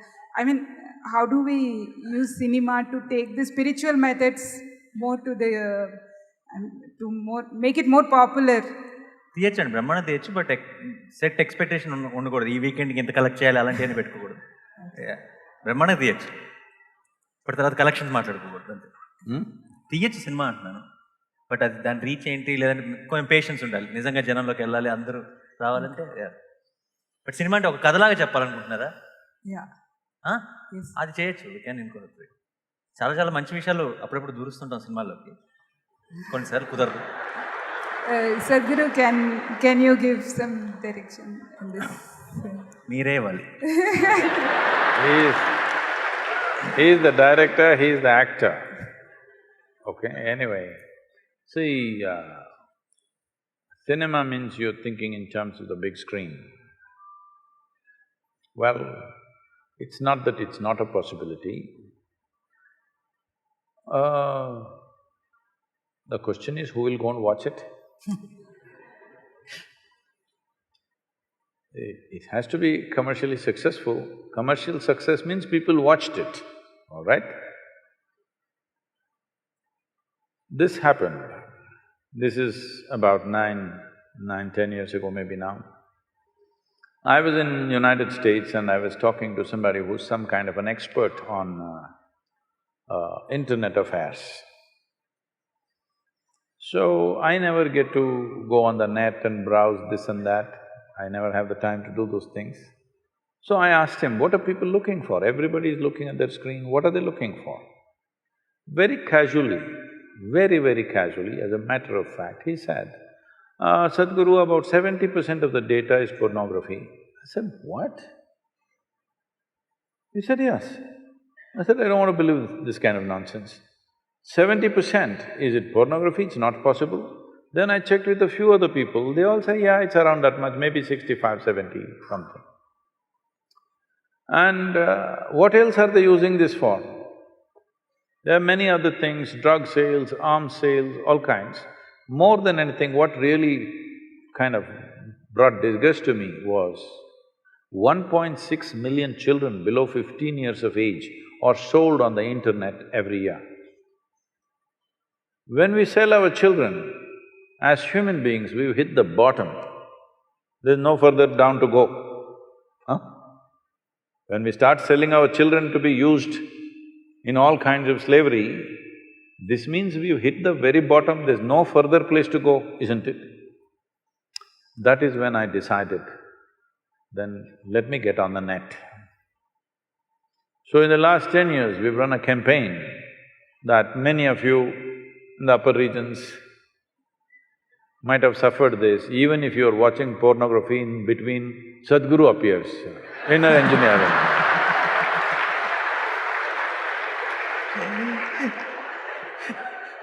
I'm saying this with some glee because when such a phenomenal technology is available to us, is this what we do?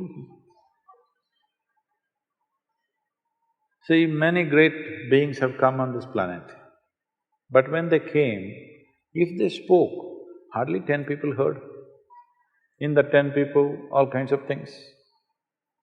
Today is the first time you can sit here and talk to the entire world. When there is such a tool in our hands, if we don't transform humanity now, that means we have no intention at all, isn't it? So your question is very relevant, but will our natural star make a movie on spirituality? Biopic Sadhguru.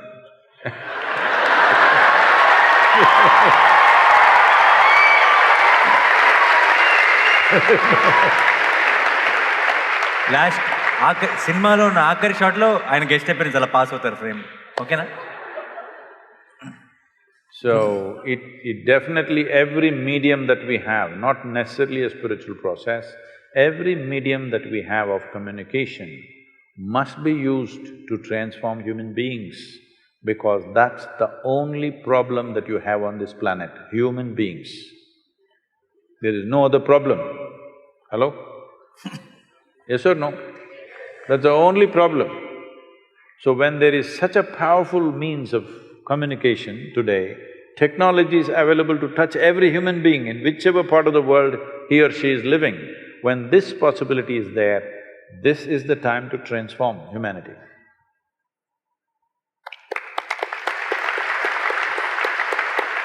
Namaskaram, Sadhguru. Here, Sadhguru, in the front, to your left. Namaskaram. Sadhguru, I would like to know how realized beings, only some of them become gods and others don't. Is there any science behind it, or do they come with any predetermined… No, they just life? have to die. So for example, after Gautama, so many would have come, but I think only you are doing such phenomenal things on this planet. What are you trying to tell me? I'm saying only you are likely to be the next god, but then already you are a god now. But I'm saying, why only you? For example, in these 30 years, so many disciples, so many people you have cultivated. Would you make one of them as capable as you? In the days to come, in the years to come, can we see one of your disciples as Sadhguru?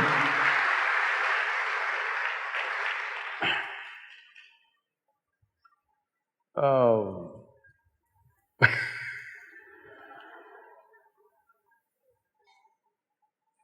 Gautama became a Buddha, did not become a god.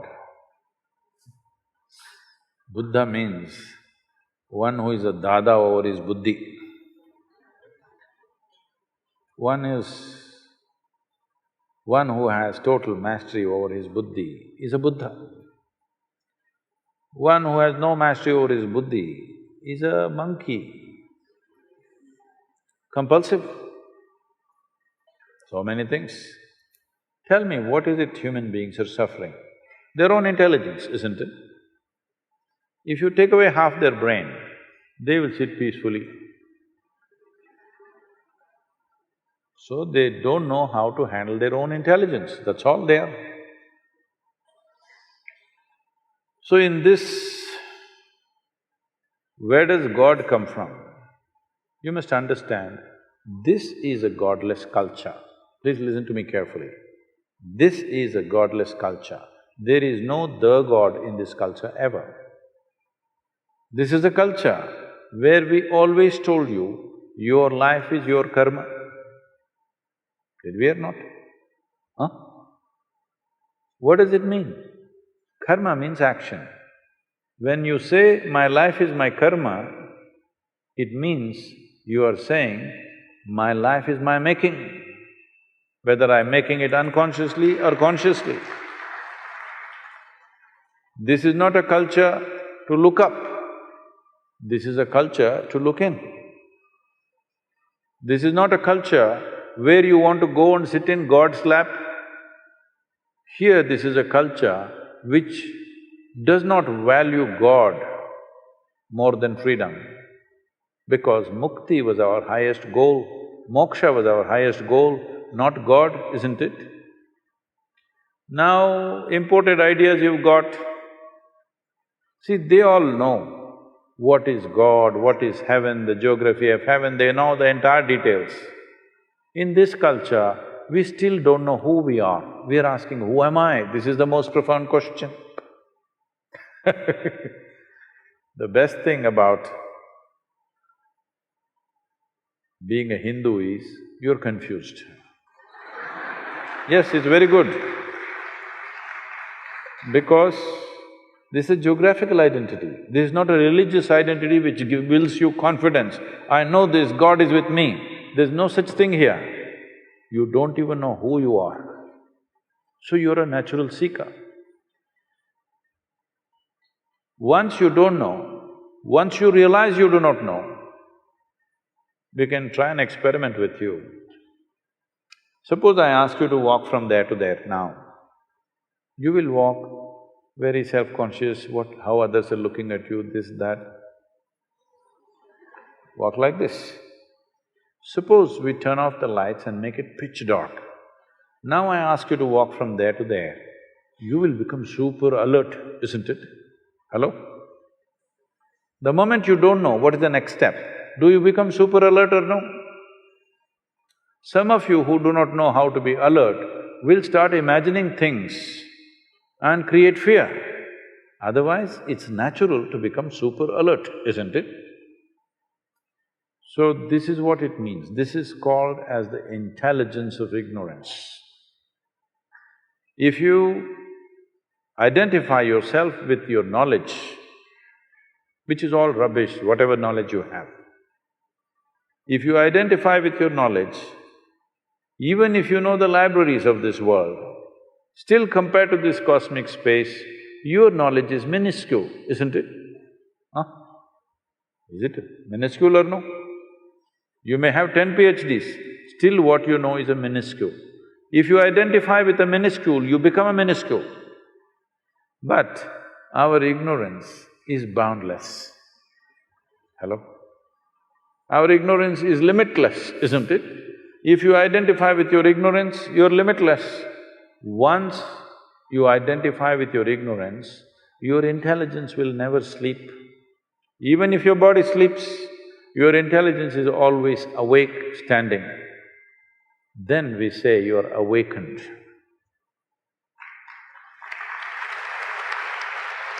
So, in this culture, because it's a godless culture, when we find a human being who is accomplished in a way that you cannot believe a human being can do these things, then we say he's a deva or he's a deity.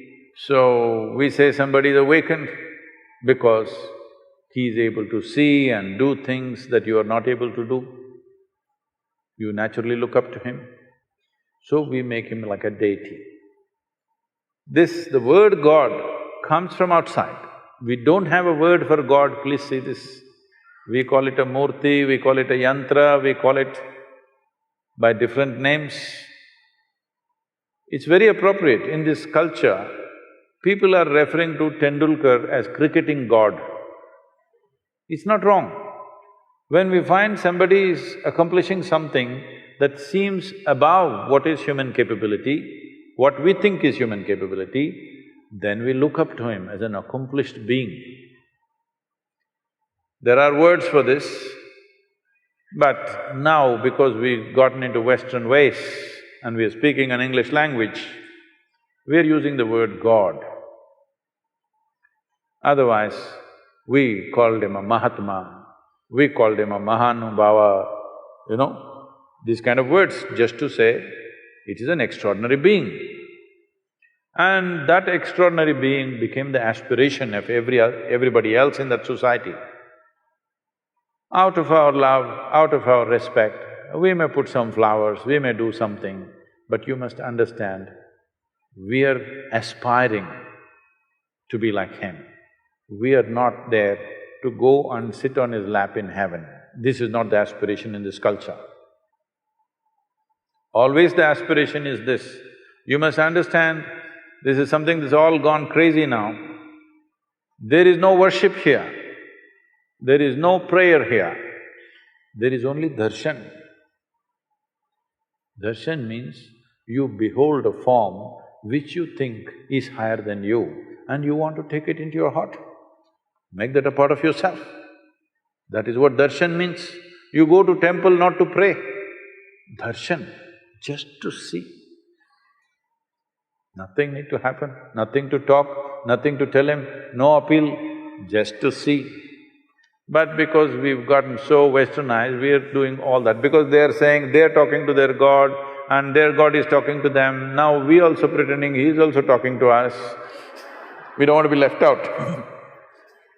No, you are supposed to just behold, that's all, darshan is the only thing you do, no prayer. So, this is a hodgepodge thing, so you're saying this. Gautama did not become a god, people are aspiring to become a Buddha. So you think all the people around me are such dumb idiots. Nobody is working to become whatever they see as Sadhguru. You think nobody is working? They are. There are… because we are touching millions of people, nearing 1 billion now, because of this, some people just watching YouTube and they think they're doing well. Some people are on daily quote and they think they're doing well. Some people have done inner engineering and they think something is happening. So what is the difference between an established process, actually something that you have to do with yourself like inner engineering or further programs, and just watching talks or even being here is, one is titillation, another is transformation. Titillation means you know what? It's entertainment, spiritual entertainment. Little, maybe the way you think and feel you change a little bit. This is not transformation, this is a little change. It may help you, I'm not saying it doesn't help, it helps, but there is no transformation. Transformation means you as an individual is a form. This form should transform. If that has to happen, something more profound has to be done. We are seeing, we are looking for sponsors and other things. If it comes through in the next few months, we may roll out inner engineering programs free of cost.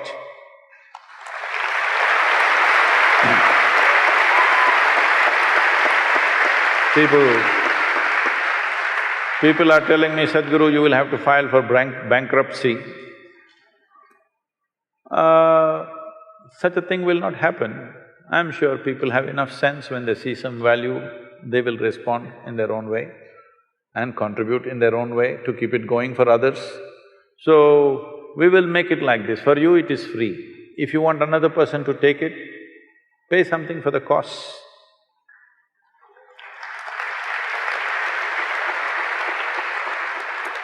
One last question. Namaskaram, Sadhguru. So we have an Indian tradition of like going to priest for a baby's name. So, and also when people start believing in some other religion, they change their name. So I have this question that has a person's name, like does a person's name have an influence on what he becomes?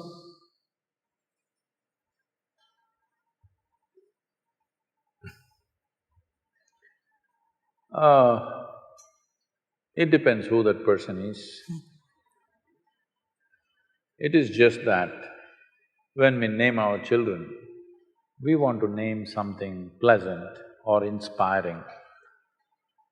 The official name we want it to be inspiring, The pet name at home, we want it to be pleasant and sweet.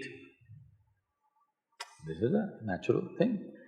Why we want it to be inspiring is, when we utter, anybody who utters his or her name should feel something. Because your name has not only impact on you, it has impact on others because they are the people who say the name most of the time, not you. You don't go on chanting your name, it's the other people who say the name. So it must have a good impact on them when they utter the name. There is something called as sound. There is sound? Hello? The existence has sound. Words are created by us. When I say word, when you give a meaning to a sound, it becomes a word.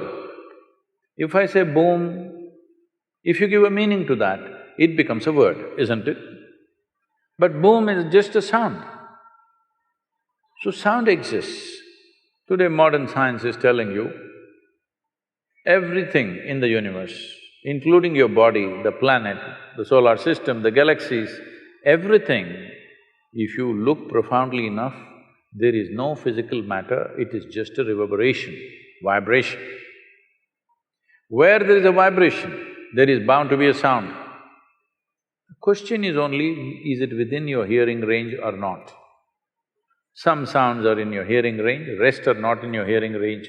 Otherwise, this whole creation right now is making a humongous amount of sound.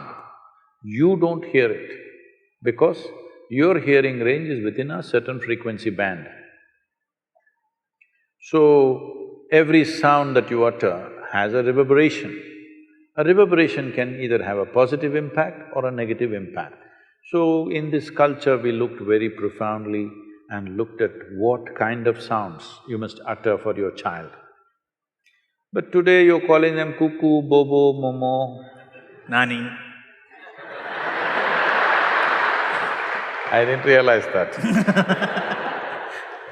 So cuckoo, bobo, nani, at home it's nice. But now that he's at home everywhere in the world, everybody calls him Nani. That's a different matter. But the idea of giving profound names is, it is for the sound structure of that name. When you utter that sound, there must be a reverberation which enhances who I am. And also for the people who utter that. All kinds of very… for a foreign tongue, very difficult sounding names, but profound impact. So sound and reverberations have impact. If there is somebody who's conscious, even today, I think I'm giving names for thousands of children every day. Depending upon the time, date and their birth and looking at their picture, we give a certain kind of name which fits that child, somewhere close around that. So this, different people were doing at different times, but everything, there is distortion. About everything there's distortion. Now, before the child is born, they've chosen the name because something else. They want to call him Johnny Walker because they like the drink.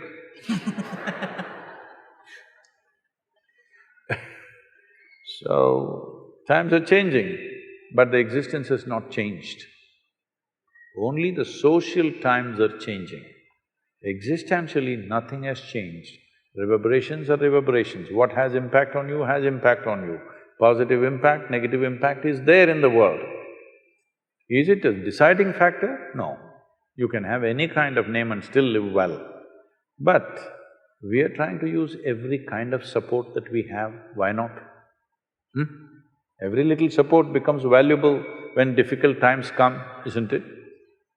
If your name is Shiva, every day we have to utter the name Shiva, Shiva, Shiva. Even if we are not thinking of that one, just looking at you, we are saying Shiva. Even our dogs were named like this. Only today, because of the English people, lot of people think in every family I see, it's just crazy. They have all Indian names, but the dogs have always foreign names. This is because This whole having a dog as a pet came from the English people because they were feeling lonely away from their homes. They loved their dog, cuckoo, bobo, momo, momo, all that. We had dogs, cows, animals in the house. I have one, Guruji. His name is Subramanyam. It's a beagle, Subbu. I did a film called Everyday Subramanyam, so we named him Subramanyam. Subramanyam is a good name for him. So we named everything like that because we have to utter it every day. One way or the other, we somehow utter sounds which are beneficial to us. Thank you very much.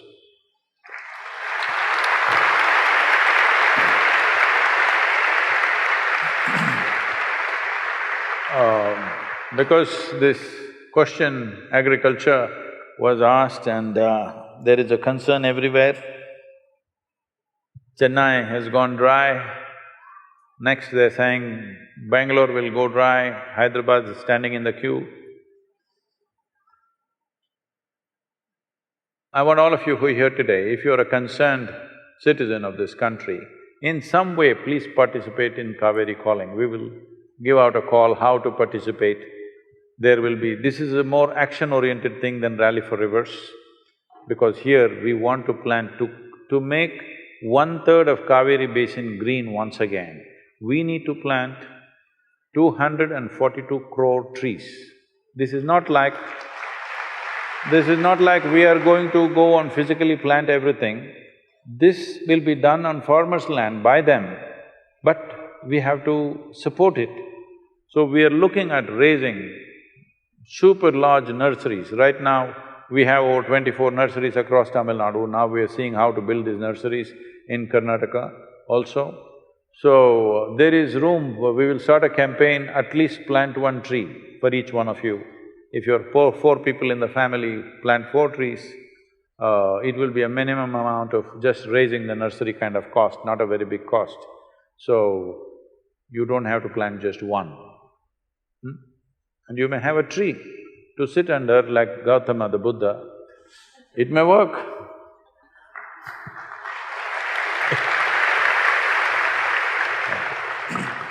Thank you very much. Concluding… You want to say something, please? Yeah, I just wanted to say, I just told few of my friends that I'm going to meet Sadhguru.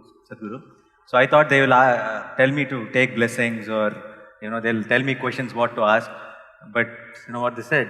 They said, give him a hug, man, they said. You are cool, sir. This is a trick. No. It's a trick. No, it is not a trick.